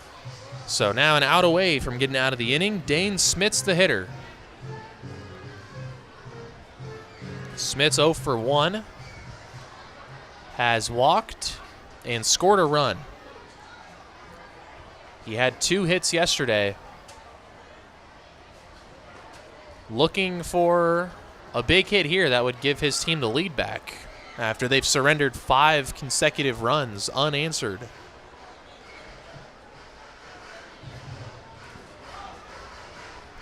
Set on the mound is Batka, trying to get through 4 scoreless out of the bullpen. Might be his last inning of relief as the Battle Jacks bullpen is active. Smits does have a 2-0 count, so can he get a pitch to hit? Looking for a fastball. Will Batka give him the fastball? He does not. He throws an off-speed pitch in the dirt for ball 3, and it's 3-0. If you're Batka, maybe play the situation here. Dane Smith's a qualified hitter from Aquinas College with a couple hits yesterday. Maybe not purposely walk him, as that ball goes to the screen. Over the head of Smith's, a wild pitch again. Would have been useful on the last batter. Trafficante's fly out to center would have been a sacrifice. Instead, it's runners on the corners. 2 outs. Bottom of the lineup, Brendan Summerhill, the batter. There's a mound visit here. We'll see if it's a normal mound visit to just calm down the pitcher, or if there will be a change with 2 outs and 2 on. Looks like just a standard visit. So far, Keegan Batka has gone 3 2/3 innings. Has only allowed that 1 hit to Trafficante in the 4th. Has allowed 1 walk, has struck out 7. But because of an error and a couple wild pitches, Alec Atkinson, the go-ahead run, is at 3rd with 2 outs. The hitter, Brendan Summerhill, is 0 for 2. He popped up in foul grounds in the 2nd and struck out looking on a good fastball painted on the corner in the 4th. The 18-year-old Arizona commit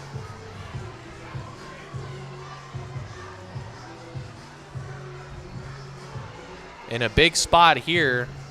Still a lot of baseball left to be played, only the top of the 6th, but we're getting down to the latter part of this game. A run here could go a long way in trying to secure a victory.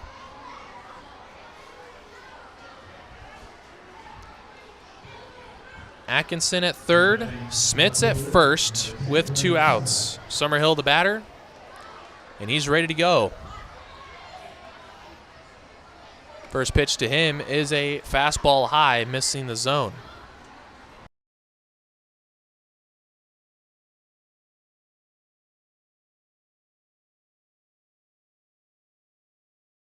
Had an RBI hit yesterday. He'll be looking to do that again here as he swings through a fastball at the top of the zone, maybe a little out.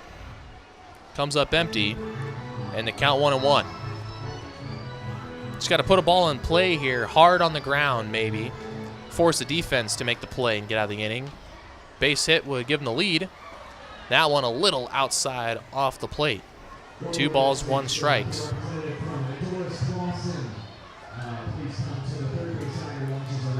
2-1 to Summerhill. Top of the order on deck, so Backo wants to end this inning right here. 2-1 pitch. Runner takes off. The throw does not go down. Hancock with a little pump fake. Smits is in there, no problem.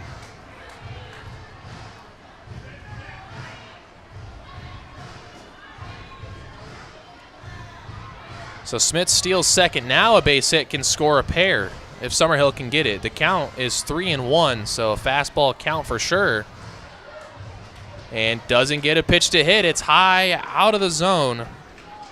Back-to-back walks issued by Backo. Bases are loaded with 2 outs for Evan Orzek, who already has a bases-clearing triple in this game. He tripled home a couple runs back in the second after he walked in the first. He scored both times. But his only at-bat so far against Keegan Backo struck out swinging to end the 4th inning. Backo will try to do it again here. He's going from the windup.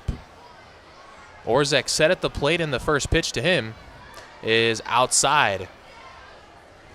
After 3 innings of marvelous baseball, striking out 7, he's gotten into trouble here in his 4th inning out of the pen. A couple walks back-to-back continue this top of the 6th inning. He gets set for the 1-0. And that one's outside as well, so 2 balls, no strikes. Orzek definitely looking for a pitch to hit here. Drive it somewhere. Doesn't want to chase, though, on 2-0. You want to get a pitch that's right in the zone, something you can easily handle and hit hard. The pitch is inside. 3 balls, no strikes. No chance that Orzek swings the bat here on 3-0. He'll be taken all the way to try to draw a walk and score that go-ahead run. Something Traverse City's done well. They scored 2 runs last night without swinging the bat in the 9th on 5 walks. And he misses the zone here. A 4-pitch walk to Evan Orzek. It's going to walk home a run. It's going to be an RBI for Orzek. Didn't even have to swing the bat. Manager out of the dugout, and that will be a pitching change.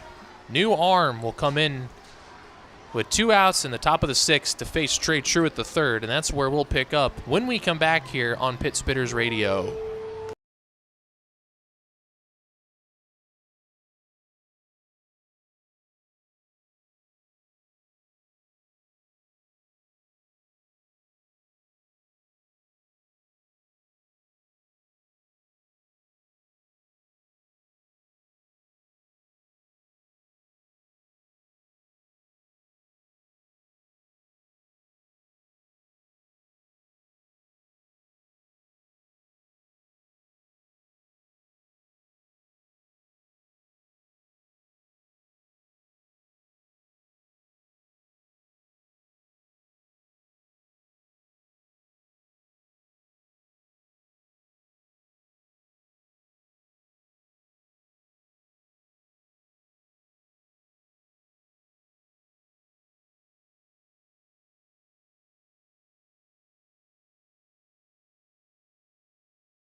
All right, back in the top of the 6th. A big spot here. Dominic Han is the new pitcher, a right-hander, to face Trey Truitt III with the bases loaded and 2 outs in the inning. 1 run already across after Keegan Batka walked in the go-ahead run.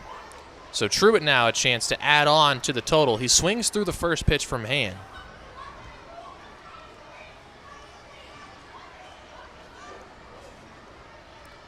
Dominic Han inheriting a big spot here. Big bit of trouble. Came in with bases loaded, but 2 outs, so he only needs 1. He is a freshman from Michigan State University. Pitcher for the Spartans, who posted a 10.45 ERA in 9 appearances in the spring. Oh, good pitch there, but Truitt laid off of it. Looked like it may have been a changeup, and it's in for strike 2. So Han enters the game, and he is now a strike away from getting out of trouble and ending the 6th. Pitch to Truitt. Swing and a miss. Truitt comes up empty, and the pit spitters will strand the bases loaded once again. They did that twice in last night's game. Han enters, gets a strikeout of Trey Truitt, and sends this game to the bottom of the 6th. Pit spitters score 1, but they left a lot out there on the base paths. We'll be back bottom half in a minute on Pit Spitters Radio.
Bottom of the 6th inning, the Pit Spitters have taken the lead right back. It's 6-5. They scored 1 on a bases loaded walk, but they left some runs out there as Trey Truitt struck out with the bases loaded to end the inning. New pitcher in, Anthony Ramirez. His night ends. He went 5 innings, gave up 8 hits, 5 runs, walked 2, struck out 5. The new pitcher is Chris Welton from Belmont. Chris Welton, a freshman who is 6'3", from Glen Ellen, Illinois, played at Mount Carmel High School in Chicago. No statistics for this past season, so getting first little look at him in the Northwoods League. That ball's ripped to right center field. Truitt running back. He's not going to get there over his head all the way to the warning track. And Gomez Jr. is going to get to third base with a leadoff triple.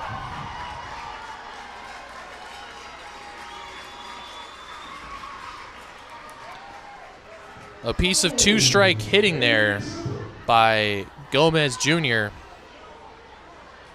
Goes the other way with one.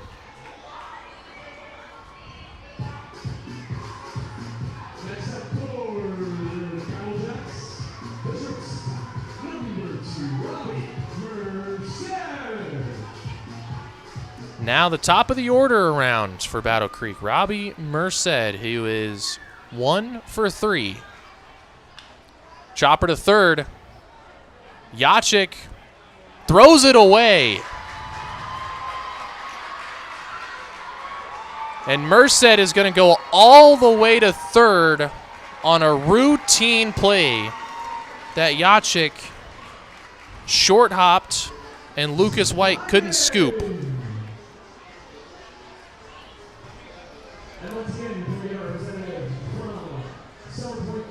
An extremely routine play.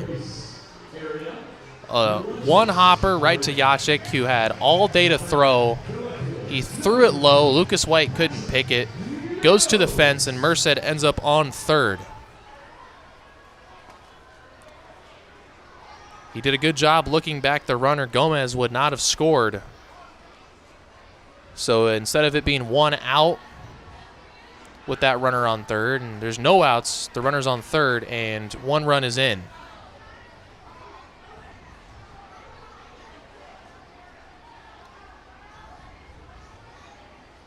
So the tying run is across. Go-ahead run is 90 feet away, no one out. The count is 2 balls and a strike to Patrick Mills. Mills is 2 for 3 in the game with a couple singles.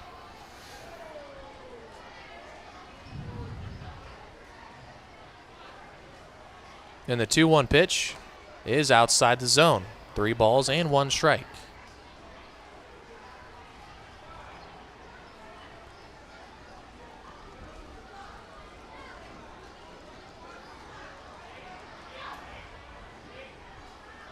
The 3-1 pitch is on the outside corner for strike 2, full count. Sloppy play back-to-back days for Traverse City. 3 errors yesterday. They have 3 errors committed already today. It's only the 6th inning. There's still 3 innings left. A full count pitch coming from Chris Welton. And he will miss high. It is a walk.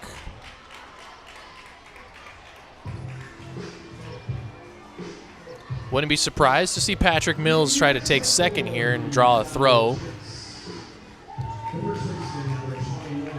with the runner on third. Nobody out in the inning. Dangerous hitter in Joey Grabansky. Hitless today, but he had a couple hits yesterday.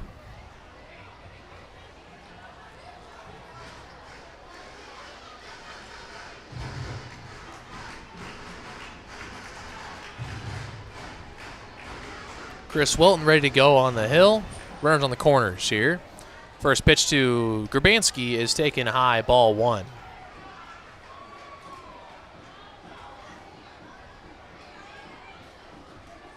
A leadoff triple to Raphael Gomez Jr. Merced had a routine ground ball to third, but Yachik threw it away. So now Merced is on third. And then the walk. So there's nobody out. There's 2 on. A swing and a miss from Grabansky.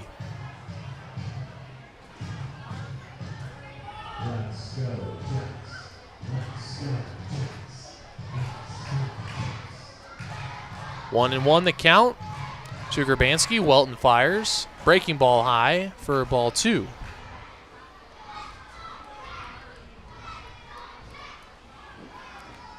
Another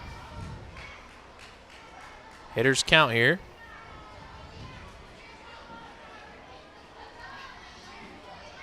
The pitch is right there for strike 2. So Welton fires in a strike. 2 balls, 2 strikes to a dangerous hitter, Grabansky. Runners on first and third with nobody out. Merced leaning from third. Mills off of first. And the 2-2 pitch is outside, ball 3, and the count once again will be loaded.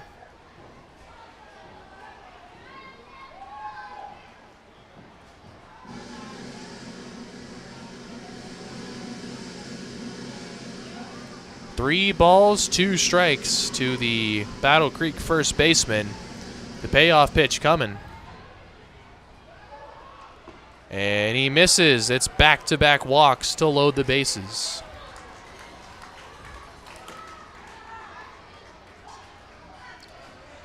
Nobody out in the inning. Bases full of Battle Jacks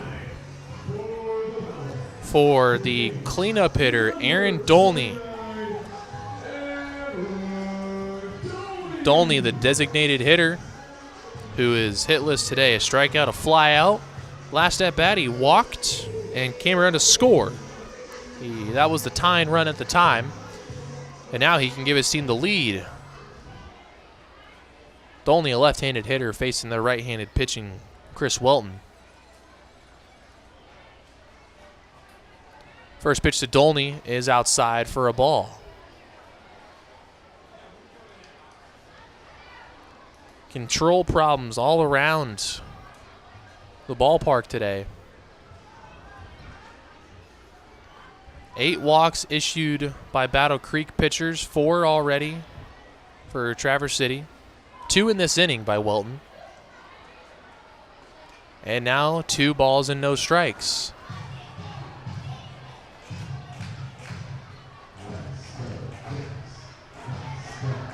Just like last inning, when Keegan Backa walked in the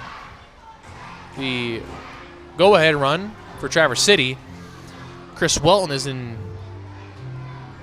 danger of doing the same thing, walking in the go-ahead run for Battle Creek.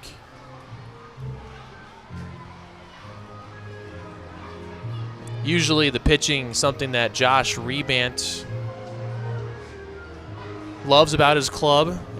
The pitching and the defense are the 2 things that he focuses on as his team's strong suits, the things they do best. Well, so far in this one, they've given up 9 hits and 4 walks, and they've committed 3 errors. So it's the things that his team does best, the things that are letting him down in this one.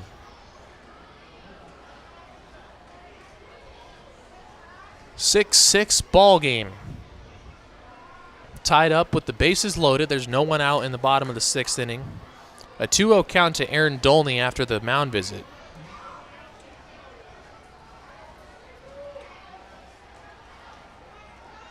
See if the mound visit did anything for Chris Welton. And he fires a ball low, so it's 3 balls, no strikes. Ball here would walk in the go-ahead run for Battle Creek.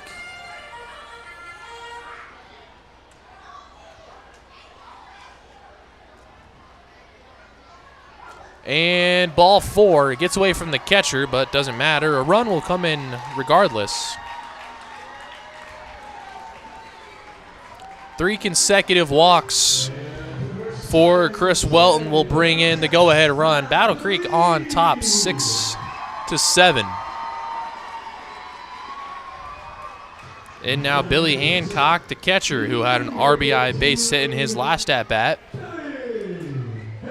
Shot one right back up the middle to score a run. Then he stole second, got all the way to third, and was left stranded.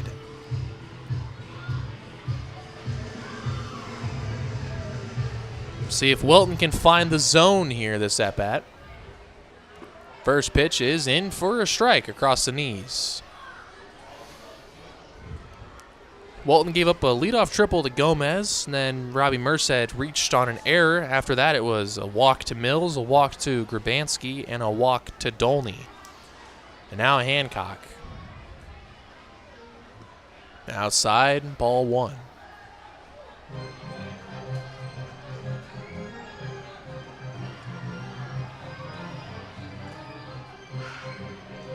One and one with the bases loaded, no one out still.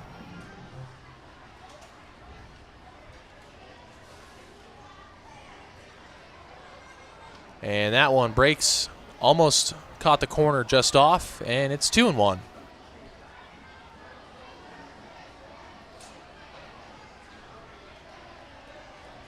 2-1 to the Battle Creek catcher.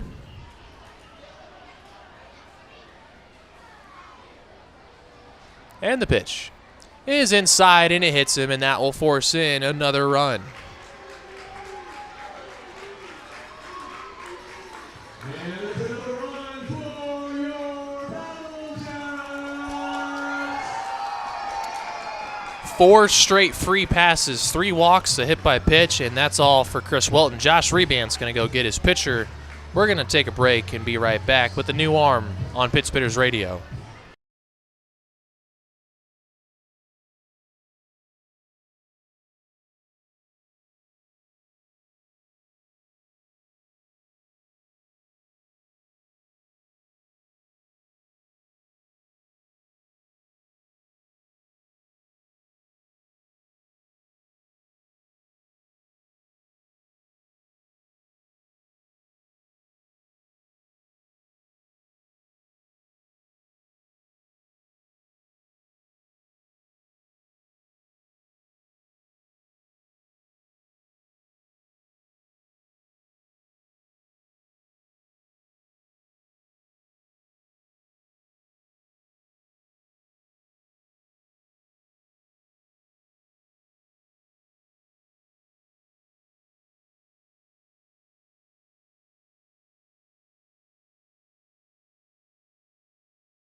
We are back in the bottom of the 6th inning.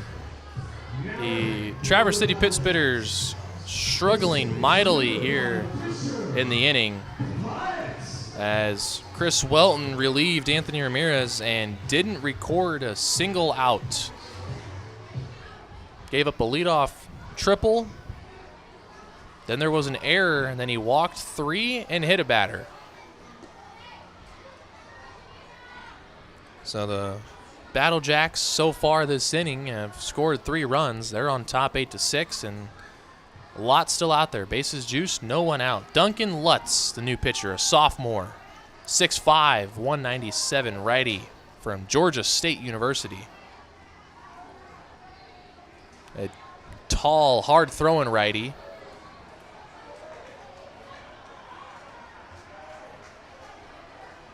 That pitch came inside on the hitter, Fisher Pyatt. He thought he was hit. The umpire ruled it was a foul ball, and now the umpires will convene and see if it was a hit by a pitch or a foul.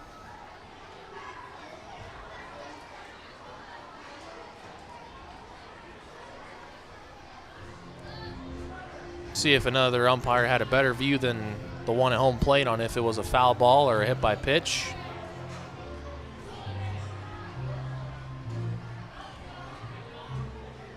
At the moment, if it's a foul ball, it'd be 1-1, the count.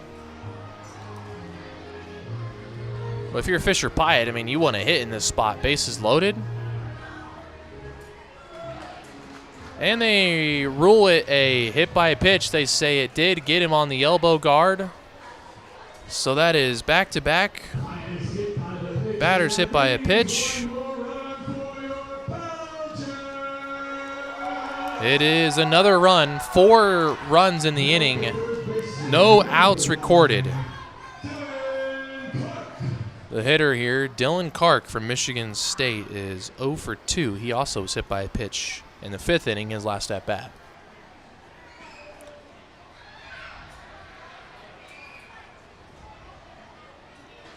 First pitch to him is a ball inside.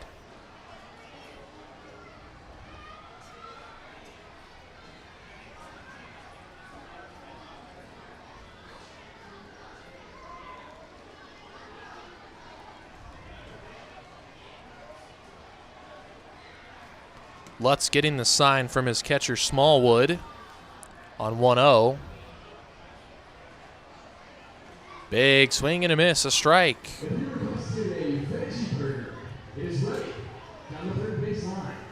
Across the plate, an off-speed pitch for strike 1, 1-1 the count. Bases are still loaded, no one's still out.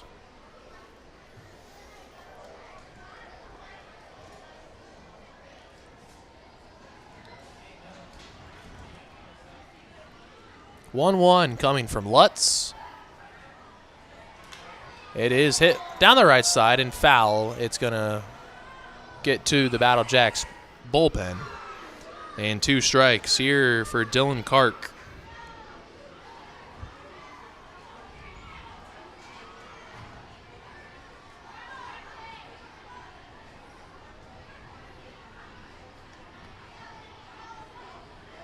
1-2 coming from Lutz. He fires up the middle, snagged by Trafficante to second for 1 on to first. It's a 6-4-3 double play, but a run will score. The hitters turn the double play, but another run scores. It's now 10-6. Battle Jacks. Now hitting number 7 fielder. So 10-6, 5 runs in now, and Isaiah Gibbs, the 9th hitter in the inning, will bat.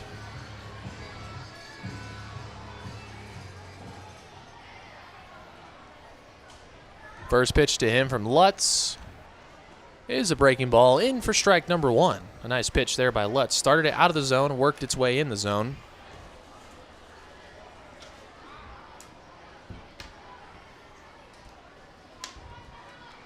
Oh, 1 pitch from Lutz is in there for strike 2.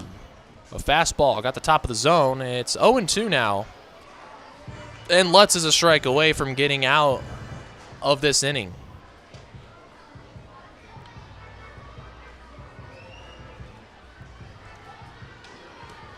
Here comes the 0-2 from Lutz to Gibbs.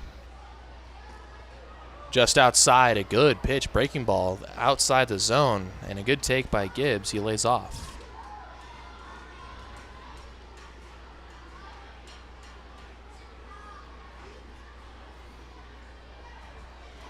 One, 2 now. Lutz fires, rip to third right at the third baseman Yachik. Inning over, but big damage done. Without a single hit, the Battle Jacks put up 5 runs thanks to, 1 hit, a triple to lead off the inning. After that, no hits, an error, 3 walks, and 2 hit by pitches led to 5 runs scored. So we're going to go to the 7th here in Battle Creek. Be back on Pittsburgh Radio.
Top of the 7th, it is a 10-6 ball game here. The Pittsburghers trail their largest deficit faced today and of the season. They only trailed by 1 at any point in the game yesterday.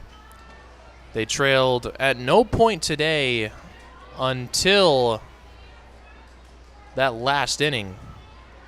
They led 5-0 at one point. But after that, the Battlecjacks scored 3 in the 2nd. They scored 3 in the 5th. They took the lead in the top half of the 6th, but left the bases loaded. And after that, Battle Creek, a leadoff triple, but no more hits after that. 3 walks, an error, and 2 hit by pitches gave them 5 runs, and they now lead the game by 4. Jake Smallwood is the hitter. He's 0 for 2 with a pair of strikeouts. He has walked once as well. Dominic Hand stayed in to pitch after he struck out Trey Truitt to end the 6th, stranding the bases loaded. He has Jake Smallwood now in a 2-2 count to lead off. Misses high and away, and the Michigan State Spartan will face a 3-2 count on the mound.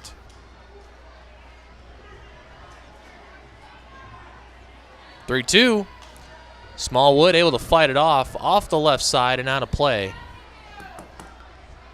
Pittsburghers worked 12 walks yesterday. They've walked 8 times so far today, but only 3 hits, and that's been the difference. They're not able to cash in on all those free opportunities. Well, they'll have a chance here as there's another walk. 9th walk of the ball game for the Pittsburghers. But like I said, only those 3 hits. They need to put some hits together along with the free passes. If they want to come back in this game, they have 9 outs to work with here. Middle of the order, this is where they got to get it done. Hayden Yachik, the hitter. Yachik and White so far today struggling in the middle part of the order. Yachik does have an RBI single back in the 1st, but he's hitless in his last 2 at-bats, a flyout and a strikeout, and he was 0 for 5 yesterday. 1 for 8 to start the season. First pitch to him, swing and a foul ball. Back towards the screen.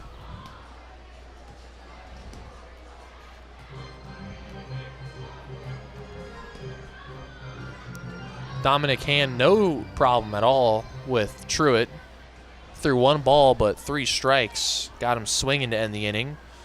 A walk issued to Smallwood, working against Yachik now. Inside, just a little off the plate.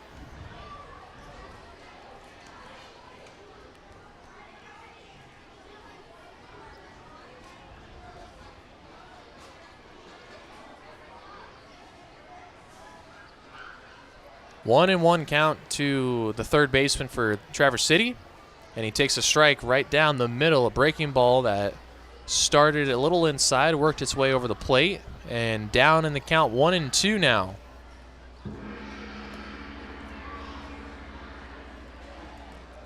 The 1-2 coming. Dominic Candiles, and just missing the plate there. Very close pitch. Looked like it may have been a little outside. And the count 2 balls, 2 strikes to Yachik.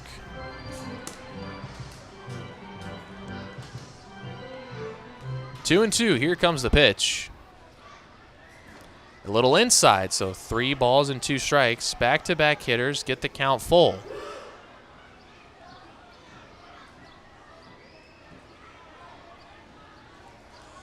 Smallwood worked a full count walk. He's on first. Hayden Yachik, full count here at the plate. And the 3-2 pitch from Han is going to miss in the dirt. So another walk back-to-back. Full count walks issued to kick off the 7th. Exactly what the Pittsburghers need to try and get back into the ball game. They're down 4. But they've got 2 on to start the inning.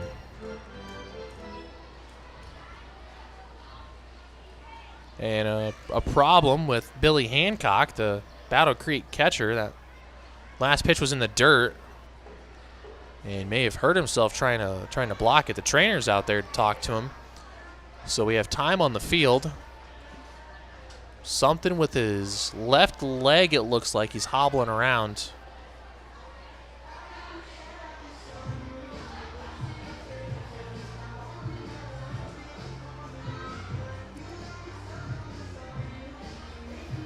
See if he can continue to play. Hancock just kind of walking it off right now. For Traverse City, they've got first and second. There are no outs. Back-to-back walks worked by Jake Smallwood and Hayden Yachik. Now this is where the middle of the order has to come through. Lucas White, the hitter, is 0 for 3. He is hitless so far. He was 0 for 4 yesterday. So 0 for 7 to start the season. He did walk twice yesterday, though, but he struck out twice today and hit into a double play. It's not an ideal start. Hancock, I think, is going to be replaced here, so we're going to step aside and come back in a minute on Pittsburgh's radio with the new catcher.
We are back in Battle Creek, and there is a new catcher into the game for the Battle Jacks. Unsure of who it is yet. They only have one catcher listed on the roster,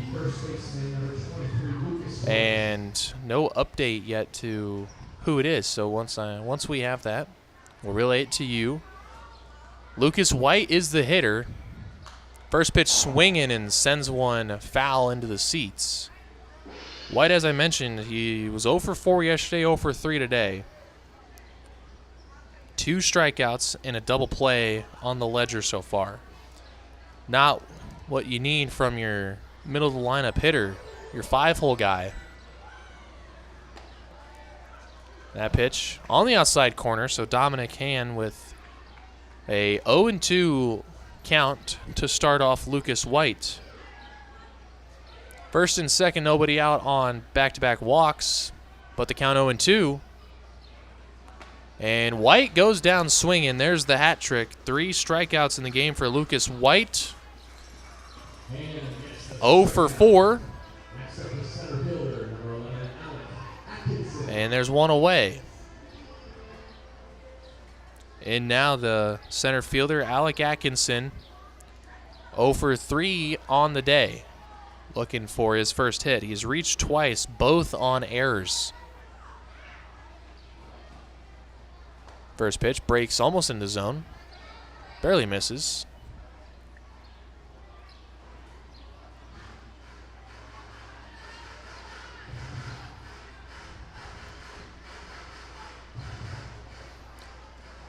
One-0, chop to second could end the inning. And indeed it will. If the tag was applied at second, I think. Nope, no tag was applied, so the second baseman, Pyatt, tried to tag Yachik coming. He avoided the tag.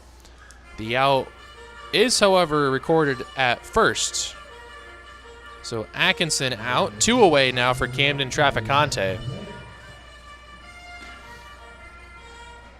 Runners advance to second and third with 2 outs, so Traff will need a base hit to bring in a run.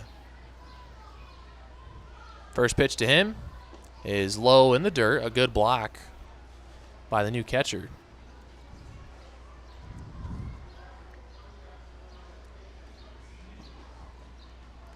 Still no update on who that is. 1-0. And Traff fouls it straight back. It's going to go to the parking lot. 1-1 count. Trafficante is 1 for 2. He's singled and flown out. Has also walked and scored a run. Big spot here to try to cut into this lead if he can get a hit. One of only 3 hits so far in the game for Traverse City. He has 1. Orzek has 1, and Yachik has 1. Only 3 hits. A 2-1 pitch coming. Up the middle, diving. Can't get it, Merced. 1 run will score. Here comes a second. Throw goes to second, and safe is Trafficante, a 2 RBI single. Kind of turned it into the double after the throw came all the way home. He read it and took second on the throw. Solid piece of hitting there by Traff. Cuts the lead. It was 4. Now it's just 2. With 2 outs here in the 7th, Dane Smith will represent the tying run. Smith has walked twice and struck out. First pitch swing, and he comes up empty. Smith with 2 walks and a stolen base, a run scored. He had 2 hits in the game yesterday. Was 2 for 4. Looking for his first hit here. Could be a big one. It could cut the lead to 1. Another swing and a miss. Gotten 2 good pitches to hit. Just hasn't been able to cash in on them.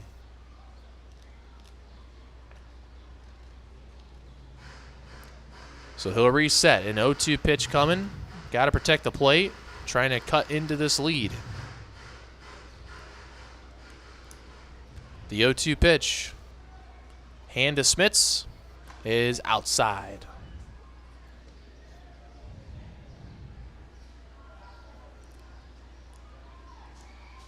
Trafficante on second after the 2 RBI single. Cut the lead in half from 4 to 2. Looking for more is Smits. A 1-2 pitch coming. And he'll foul it away and stay alive. just able to make contact there. Hand doing a good job. He struck out 2 of the 7 batters he's faced since entering the game. Trying to make it 3 here. Has only allowed those 2 runs on the 2 walks. Inside, and time is called. It hit Smits. So almost bailed out there as he was down in the count. Avoid that with the hit by pitch. So now a fresh new count to the new hitter, Brendan Summerhill. Summerhill, the high school graduate, committed to Arizona, is 0 for 2 today with a pop-up and foul grounds and a strikeout. Last at-bat, he walked. Had a big RBI hit yesterday to take the lead early in the game. And he can have a big hit here. First pitch to him in this at-bat. Hand looking back, Trafficante, he deals. And a good bunt for a hit. The pitcher, no chance to get Summerhill. Everyone is safe. A fantastic bunt by Brendan Summerhill, perfectly placed right down the third base side, in between everybody. No one could get there. Use the speed, and that will bring in the leadoff hitter, Evan Orzek. And Hand, his day will be done. Battle Creek's going to the bullpen to face the leadoff man, Evan Orzek. Be back with that new pitcher in a second here on Pit Spitters Radio.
Back in the top of the 7th inning, the score 10-8 in favor of Battle Creek.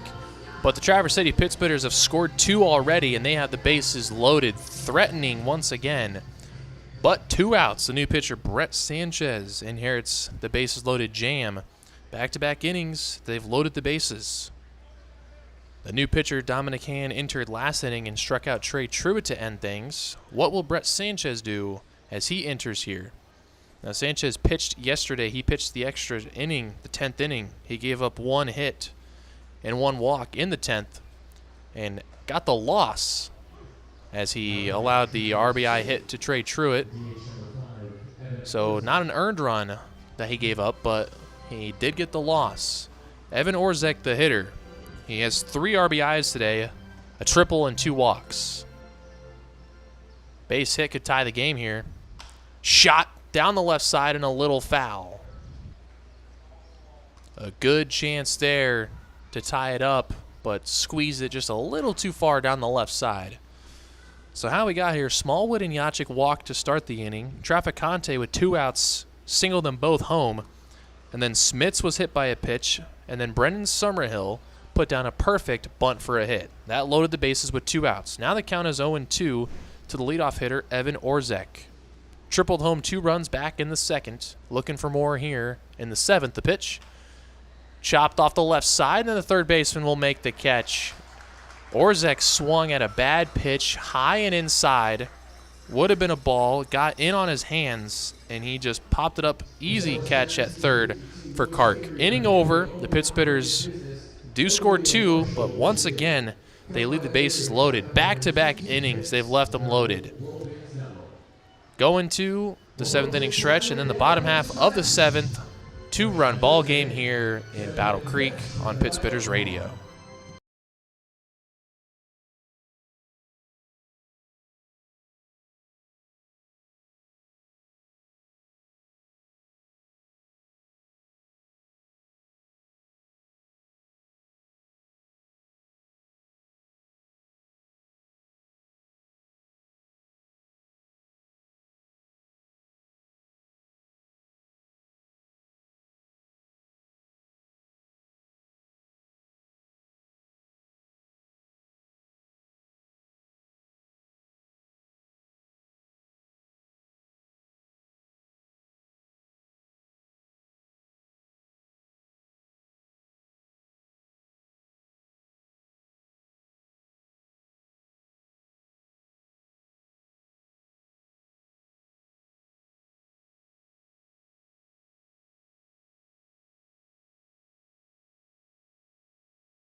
Bottom of the 7th in Battle Creek. Pittsburghers got a pair in the 7th to cut the lead, but they leave them stranded again. 6th and 7th innings, they've stranded the bases loaded, leaving a lot of runs out there as they trail by 2. On to the bottom of the 7th. Raphael Gomez Jr. will lead off. He led off last inning, the bottom of the 6th, with a triple, and came around to score the first of 5 runs in the inning. He had the only hit last inning. Every other run was scored on 1 error, 3 walks, and 2 hit by pitches. All those runs assessed to Chris Welton. Only 3 of those 5 were earned, though. Duncan Lutz came in and did a pretty good job of shutting the door. He did hit the first batter he faced, but then got a double play and then a line drive to end the inning. 0-2 the count to Gomez Jr. He fouled the first one off, swung through the second one. It's 0-2. Duncan Lutz looking for his first strikeout. To kick off the inning, the pitch. And he will get a strikeout. Blocked by Smallwood. Got to make the throw to first, and he will do so for out number 1.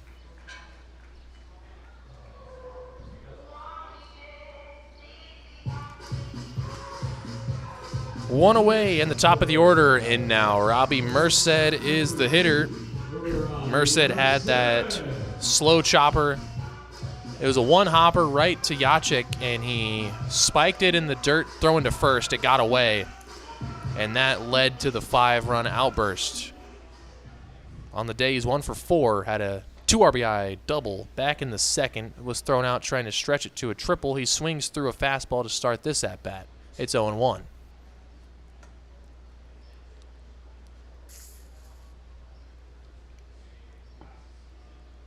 Lutz on 0-1.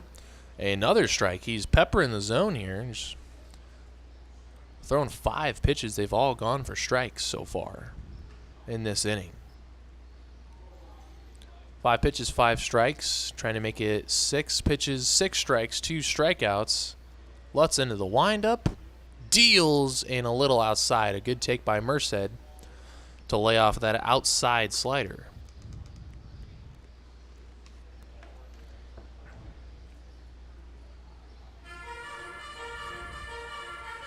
1-2 now. Lutz deals again, and Merced able to foul it back.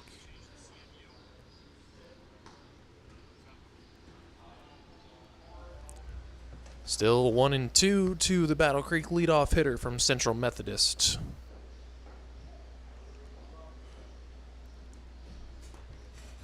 Lutz fires to third. Yachik plays off his chest to throw up the line. A good play by White to keep it from going all the way to the fence. It took a tough hop off the chest of Yachik. We'll see if it's an error or a hit. It was a tough play. Now batting, the left fielder, number 15, Patrick. If it's a hit, it's the 10th hit for Battle Creek. If it's an error, it's the 4th that would be committed by Traverse City today.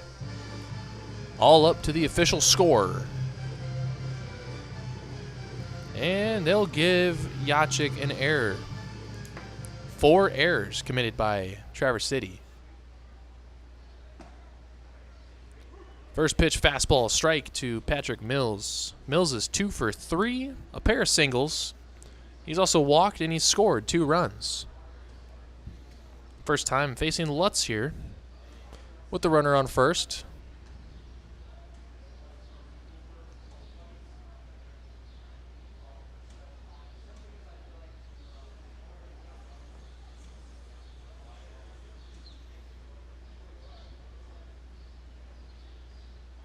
Lutz fires a strike on the outside corner. He's ahead in the count now.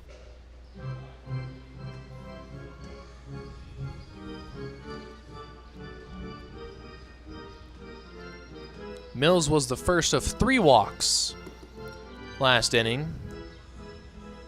0-2 the count.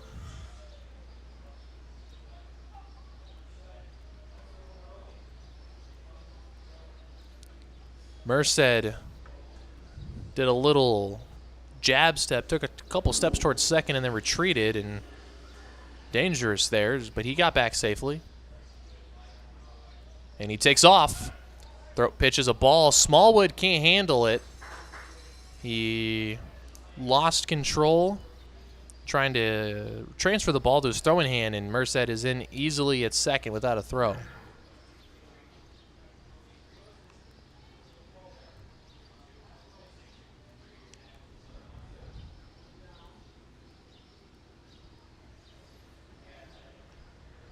So another insurance run in scoring position with 1 out. But there's 2 strikes, 1-2. The pitch coming to Mills here is a little low. That's a good pitch, but a better take by Mills to lay off.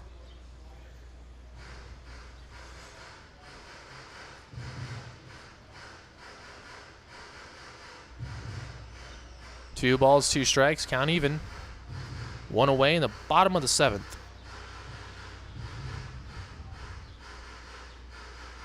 Lutz gets the sign, looks Merced back to second, and deals a chopper right side, foul, and we'll do it again.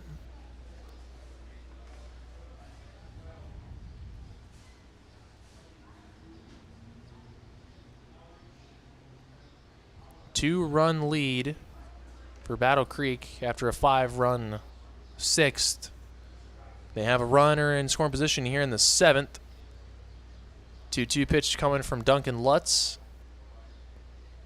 It is foul on the left side, and it will get out of play. No chance for Hayden Yachik to make a play on it.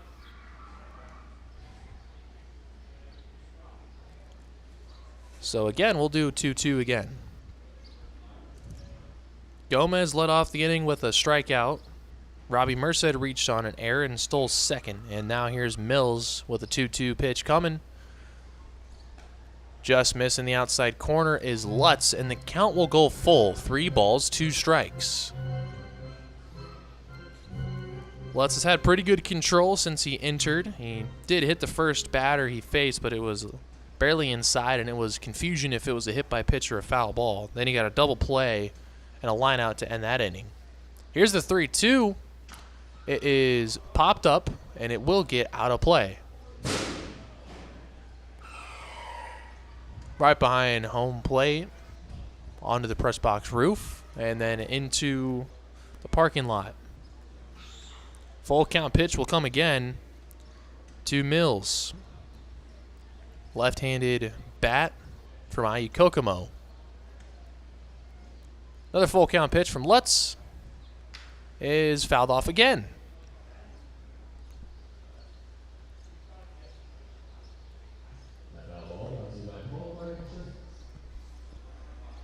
Good at bat being put together here by Patrick Mills. This is a spot, if you're Duncan Lutz, if you can locate a slider and get him to swing through it, get out of the inning. He's all over the fastballs.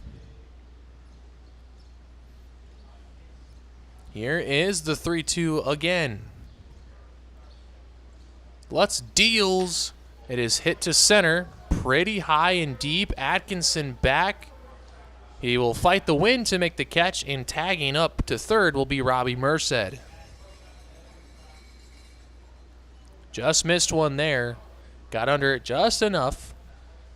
The wind blowing out to center, but not enough to push that one. The extra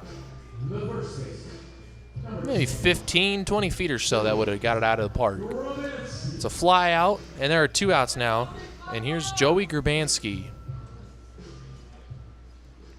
Grabansky is 0 for 2. He has struck out, flown out. He has walked twice, though, and scored a run. First pitch swing into second should end the inning. Smith's able to make a play on a tough hop in his chest, and we'll get Grabansky to end the inning. So Lutz gives up an error committed by third baseman Jakic, but strands him in scoring position to end the inning. 10-8, Battlejack still up by 2 with 2 innings left to play, and we'll be back on Pittsburgh Radio.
Back to the action here in the top of the 8th inning. 2 innings left to play, and 2 runs down are the Pittsburghers.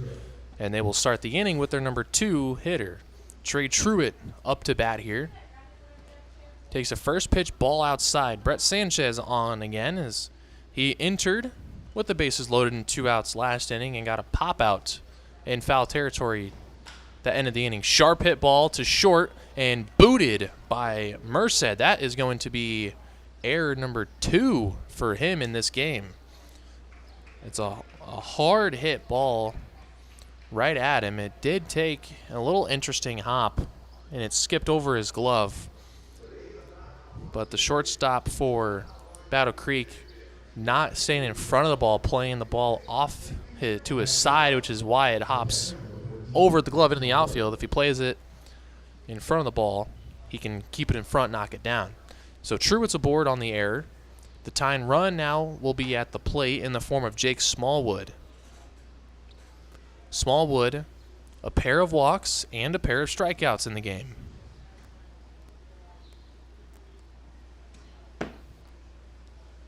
Drew to board on first. A 1-0 pitch coming to the Traverse City catcher.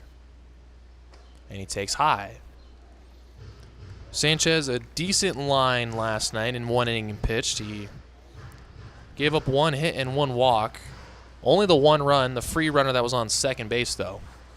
And that was the winning run for Traverse City. It was Trey Truitt that had that base hit.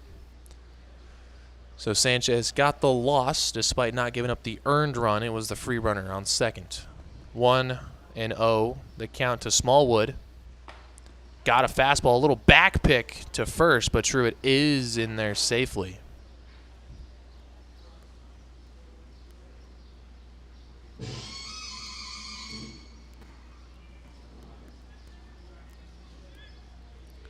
One and one.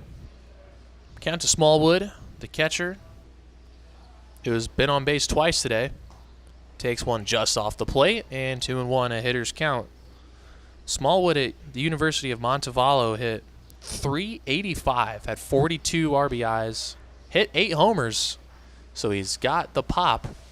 With the wind blowing out, he gets one elevated. We could have ourselves a tied game here. 2-1 pitch. Sanchez deals, and a little inside.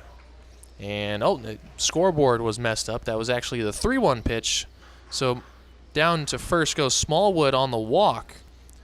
And just like that, the tying run will reach base.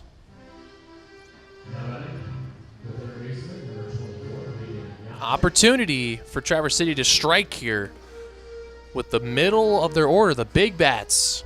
2 on, no outs. Here's Hayden Yachik, 1 for 3. RBI single back in the first. He struck out once. He's also walked and scored a run, though. And the first pitch inside almost hit him, would have loaded the bases, but it misses. Big spot for Yachik. He's committed 2 errors in the game, so nobody more than him wants a big hit right here to atone for those mistakes. Big swing and a miss, trying to make something happen there, but comes up empty on it.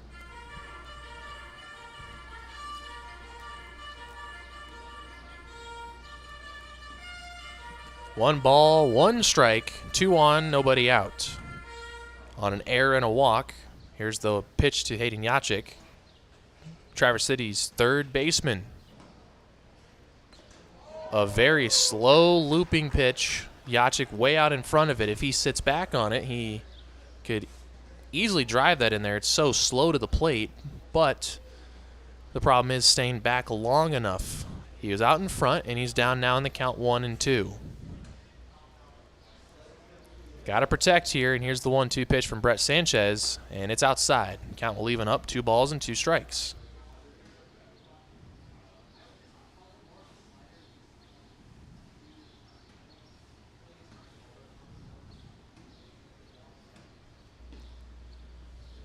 The 2-2 pitch coming with 2 on base. And there's that slow pitch again, and Yachik watches it on the inside corner for strike 3. The same pitch he just swung at a couple pitches prior and came up empty on. Watched it for strike 3. He goes down on strikes for the second time tonight. Here's Lucas White. Mentioned Yachik was in need of a big hit because of the errors. No one in the lineup more than Lucas White could benefit from a base knock right about now. He's 0 for 4 in the game, 0 for 8 to start the season. He has struck out 3 times today and is hitting to a double play. A tough night offensively for him. But he can break out of that right here with a base knock. Sanchez looking back Truitt at second a couple times now and deals, and White fouls it back into the seats, and he's down 0-2.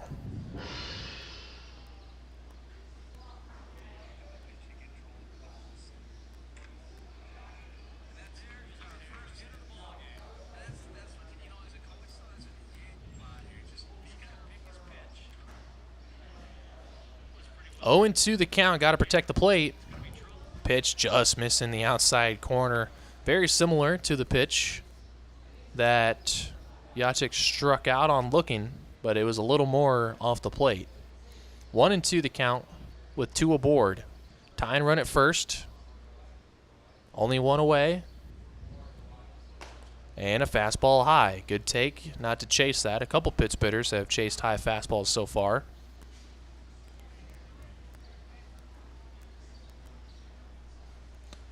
Two and two, the count has evened up. Jacek struck out on a 2-2 pitch. Let's see what happens on this 2-2. Sanchez, the sidearm pitcher, looking back. Truitt fires outside, and the count will go full to 3-2. A very big pitch upcoming. With the tying run at first, if a walk is issued here, that tying run would move to scoring position. So it's a big pitch. Truitt leading off a second, an aggressive lead, takes off, and it's ball 4.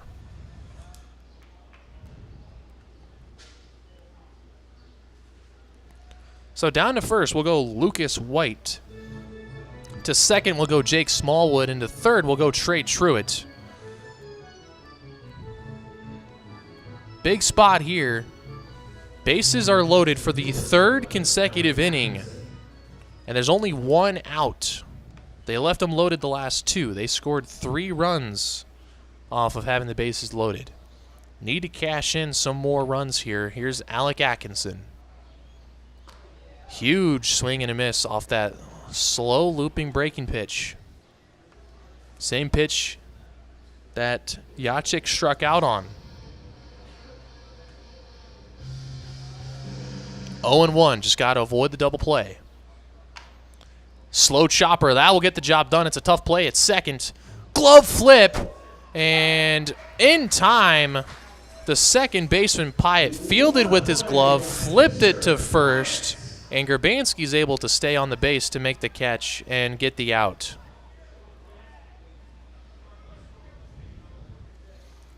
Field manager Josh Rebant wants to appeal, get the umpires together, and make sure that Grabansky was on the base. His foot did come off to make the catch. The question is, did it get down in time for the out?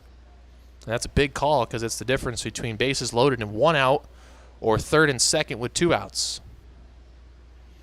And they do rule him out, so the umpires get together and decide that Grabansky did get down on the base in time for the out.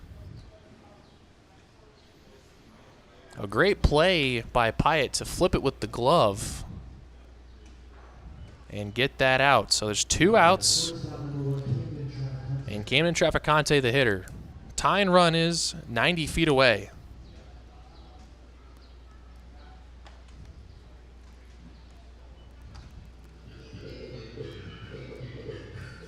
It's an RBI, fielder's choice for Atkinson. Traff has a pair of hits in the ball game. 2 RBIs his last at-bat on a single up the middle.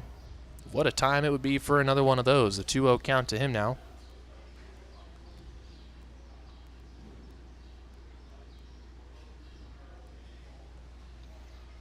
If he gets a good pitch to hit. 2-0. Sanchez deals. And there's that slow slider again. And able and laying off of it was Trafficante. Just took it for a strike.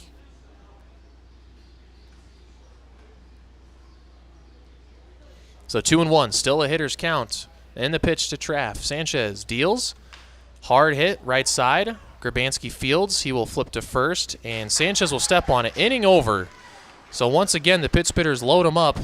They're only able to cash in 1 run. They leave 2 stranded, and this game goes to the bottom of the 8th. 1-run game, 10-9, here on Pittsburgh Radio.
Bottom of the 8th inning, the Battle Jacks back to the plate in what would be their last at-bat if they hold on to their lead in the top of the 9th.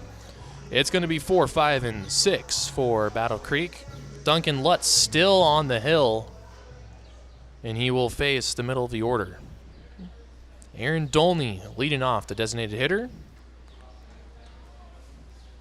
Lutz, first pitch. He'll start him off with a fastball strike on the outside corner.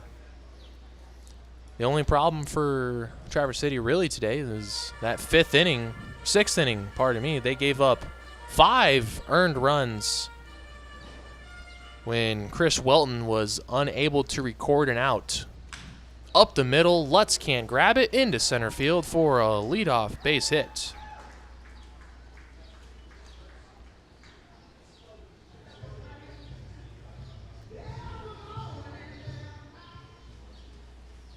Now hitting for the Battle Jacks, it's your pitcher, number 17, So the leadoff single will put Aaron Dolney on first. Now Brett Sanchez is going to hit the pitcher. And I'm assuming what occurred here is they removed the DH when Hancock got hurt. So Dolney, I'm assuming, moved to catcher. And that means the pitcher has to hit. So Sanchez is hitting. He tried to put down a bunt, popped it foul. So he'll try again.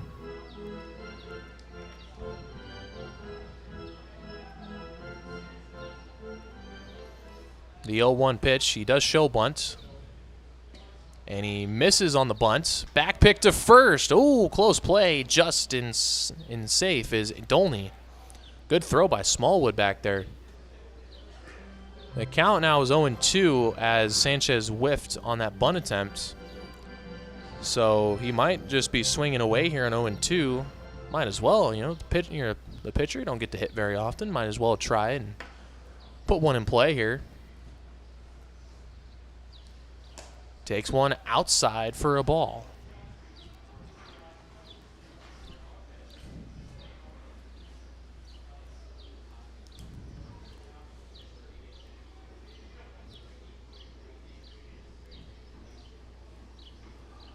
Another 2-strike pitch. First, a pick over, and safe is Dolney diving back in.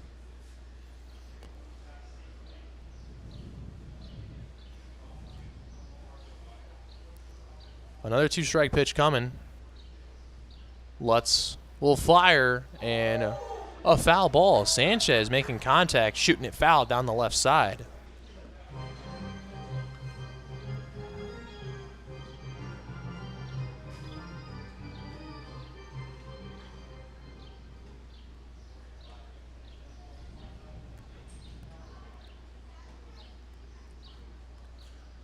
Another 2-strike pitch to the pitcher, Brett Sanchez, is down low, so 2 balls and 2 strikes.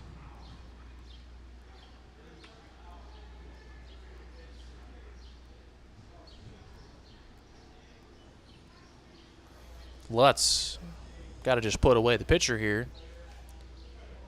And he will do so. Outside corner, a fastball. Got him looking. Second strikeout for Lutz, first out of this inning.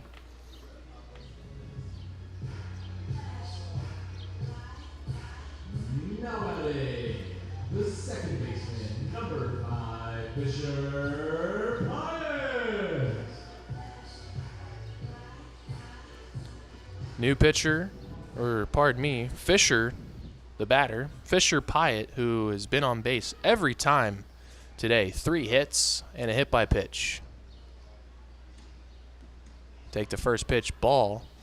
Pyatt with 3 ribbies on the day.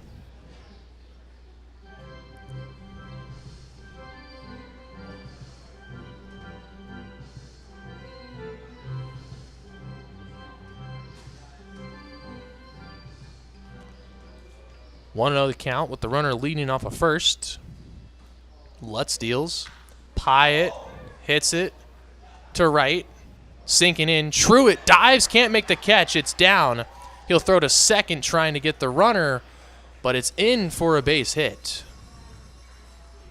Truitt made a nice diving catch earlier. Not able to get that one, though, and Fisher Pyatt will stay hot. 4 hits in the game. Next up to bat for your Battle Jacks, the third baseman, number 9, Dylan Clark.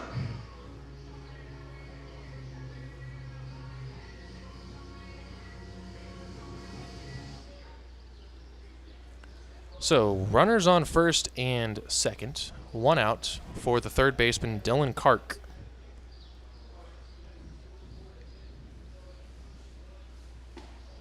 First pitch, swinging, comes up empty on it. Just a 1-run game. So the Battle Jacks looking for some insurance.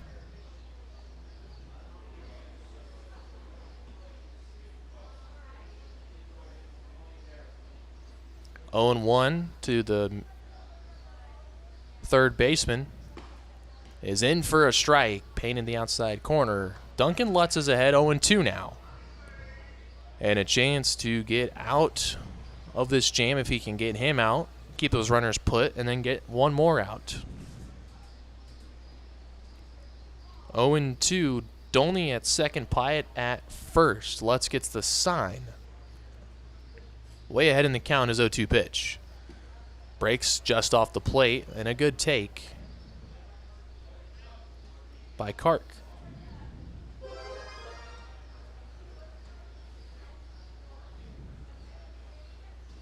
1 ball, 2 strikes with 2 on and 1 away.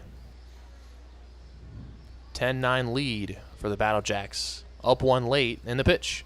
Clark down the right side. Truitt took a couple steps. He'll let it go. No chance to get there, and it bounces out of play.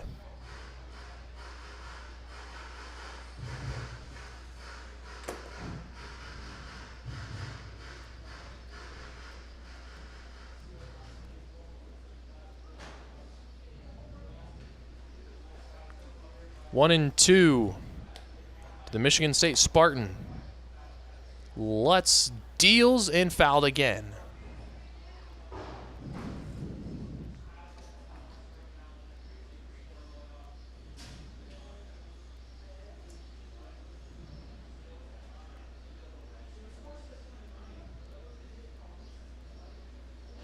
So we'll do it again. Fighting off a couple 2-strike pitches. Here's Clark.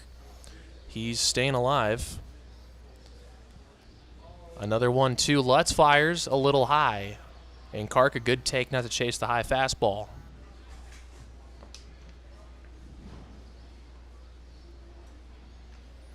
So 2-2. The count has evened up. Clark protecting at the plate.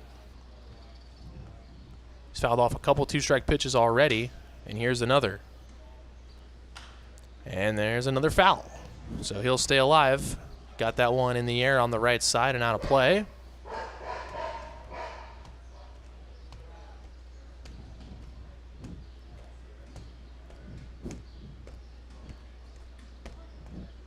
Two and 2 again with 2 on.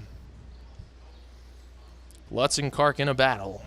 He's fouled off 3 2-strike pitches. Here's another. Swinging and a miss. Lutz wins the battle. Clark not able to make contact with that one. Goes down swinging. It's the 3rd strikeout for Lutz, 2nd this inning, and there are 2 away.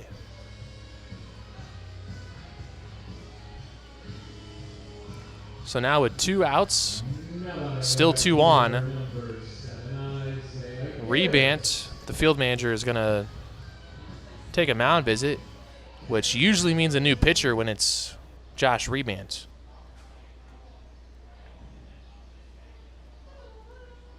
And it is. Most likely he's keeping Duncan Lutz on a pitch count to not overuse him. And so there will be a new arm in for Traverse City, and we'll get that to you when we come back here on Pit Spitters Radio.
Bottom of the 8th, resuming here with the new pitcher. Isaiah Gibbs, the hitter. He'll face Derek Clark, the lefty, out of Northwood University. First pitch, and Gibbs wasting no time going after it.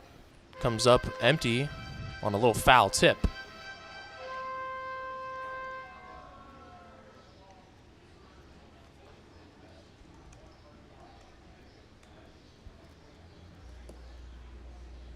Derek Clark, not the biggest guy around. He's only 5'7", but doesn't prevent him from competing at a high level. The left-hander this past season posted a 4.25 ERA, pitched 82 innings, so a workhorse out there. And deals a 1-1 fastball for a strike to Gibbs. So a strike away from getting out of this inning and getting us to the 9th, where the Traverse City Pittsburghers will have a chance to tie the game and stay alive. Got to get there first. Clark looking to do so here. He gets set on 1-2. He deals, and Gibbs will foul it off into the seats down the right side.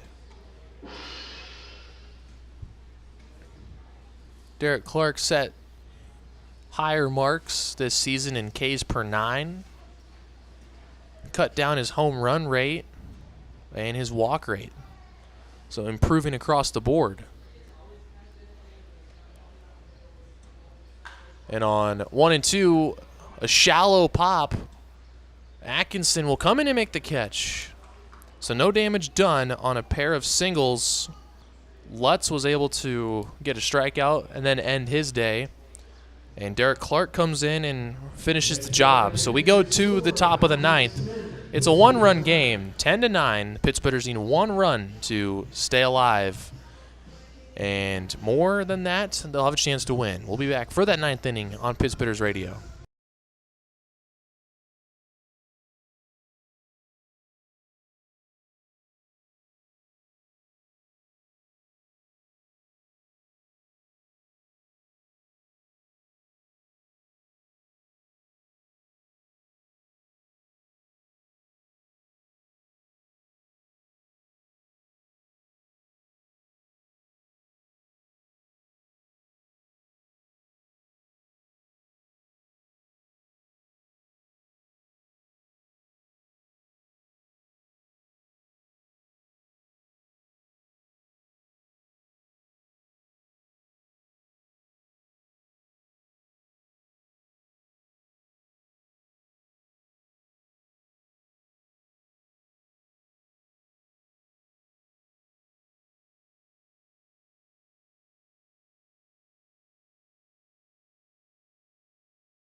All right, 9th inning here in Battle Creek, Michigan. The Battle Jacks are holding on to that one-run lead. It's 10-9. The Pittsburghers have been chipping away. When they went down 4 runs in the bottom of the 6th, they gave up 5. They scored 2 in the 7th, 1 in the 8th. They need one more at least here in the 9th to stay alive. First pitch swinging and fouling it off is the leadoff hitter, Dane Smith. Now, the Pittsburghers have loaded the bases in 3 consecutive innings and haven't been able to cash in more than those couple of runs. They've left them stranded in 2 of those innings. Smith's here looking for his first hit of the game, though he's reached base 3 times, 2 walks and a hit by pitch. Gets one in on the hands and flares it to third for an easy catch and out number 1. Next on the left fielder, number 10. An ill-advised swing there. It was up and in. A late swing jammed him, and an easy routine catch at third for out number 1. Brendan Summerhill, the batter, the youngest player on the roster, won't turn 19 until November. Batting with no one on, 1 out. Pittsburgh just need to get a guy on base to get the tying run aboard and then work from there. Shoots one to short, dive, and it's through past Merced. Nice piece of hitting there, going the other way with it, and the tying run is aboard here in the 9th. Summerhill, good piece of hitting for the 18-year-old, shoots it the other way. That's his second hit of the ball game. He's 2 for 4 now. Singles in his last 2 at-bats. This is an interesting spot because of the new catcher. Summerhill does have speed. He can steal to try to get that tying run in a scoring position, but if you get thrown out, then you're right back where you started with no one on base, but then 2 outs. And you got the top of the order up. Evan Orzek, the hitter. He's got 3 RBIs in the game. Tripled home a pair back in the 2nd. Stays put here, and the pitch is outside. Orzek, a left-handed hitter. The DH today was the catcher yesterday. Has walked twice and has tripled. He is 1 for 3. Summerhill with the speed at first. If Orzek can get a ball in a gap somewhere, he can come around to score and tie it up. Pick, and Summerhill almost got caught leaning a little too far. He was taking an extra little half step as Sanchez picked over, but he's able to get in safely. That runner on first, the tying run. Orzek at the plate will represent the go-ahead run. Summerhill leaning from first. Doesn't go, and the second pitch of the at-bat is outside as well, so it's 2-0. Orzek in a hitter's count, a fastball count. Be a good spot to sit fastball and try to drive it hard somewhere. Try to find a gap and drive it. Another pick over. Summerhill safe again. Keeping him close because I'm sure Battle Creek knows that the Pittsburghers like to run on the bases. Don't want to put that tying run in scoring position here. The 2-0 pitch deals. Orzek jammed. It's a little flare shot. Trouble, though. It's going to drop in for a base hit. And Summerhill didn't slide into second because he had to wait to see if it fell.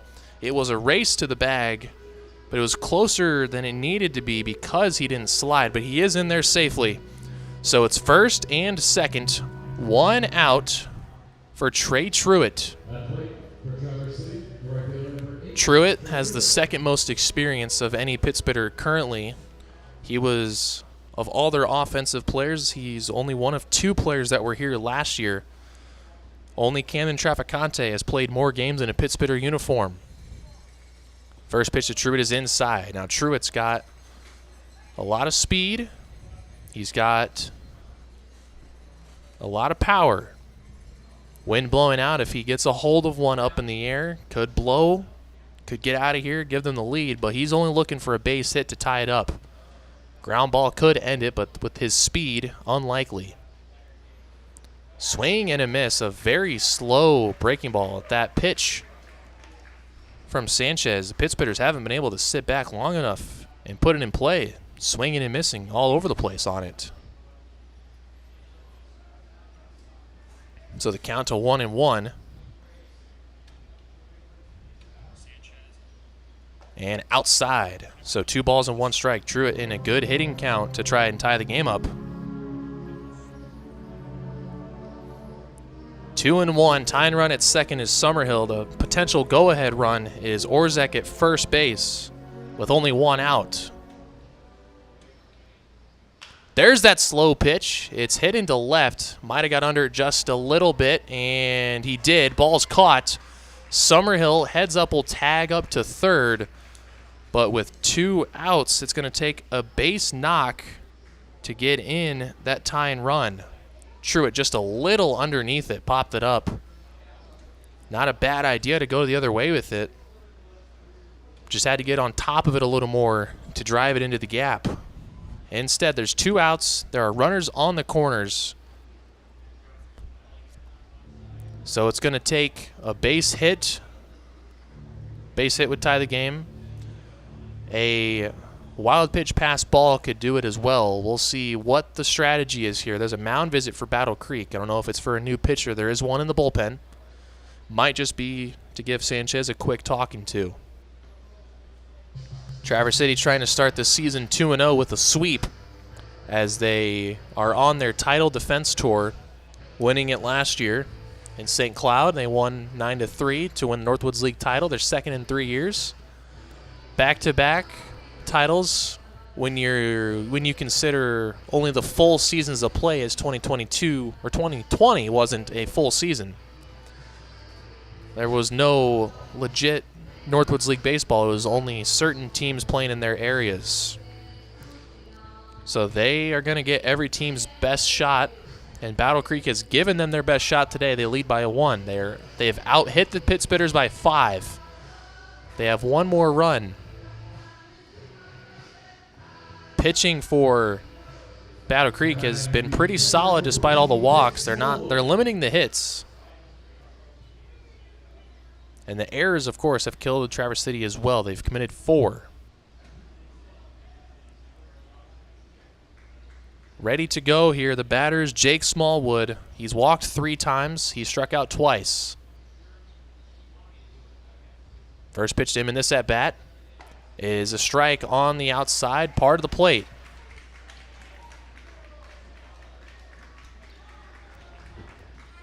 Oh, 0-1. Runners on the corners, 2 outs in the 9th. Orzek off of first. The pitch.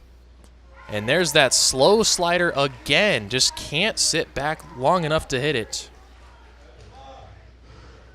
Down to the final strike are the Traverse City Pit Spitters. 0-2 with the tying run 90 feet away.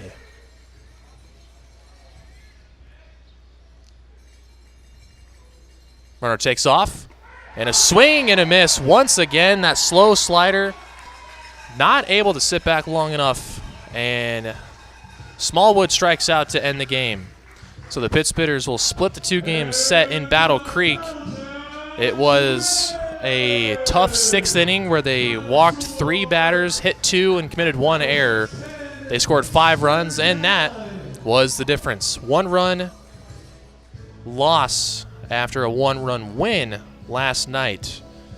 Pit Spitters will continue their road trip tomorrow. They are in Rockford, Illinois for a 2-game set before their home opener on Friday night. 4 errors and 3 walks, 2 hit by pitches in the 6th were the difference in the ball game. And those are things that I'm sure Josh Rebant will want to clean up as this season goes on. Still early in the season, so a lot of time to improve and get better. For me, that is all for today. An almost 4-hour game, 3 hours and about 44 minutes. I'll be back tomorrow in Rockford for the 2-game set before being home on Friday, so tune in then. Until then, Stephen Walker signing off, saying good day on Pit Spitters Radio.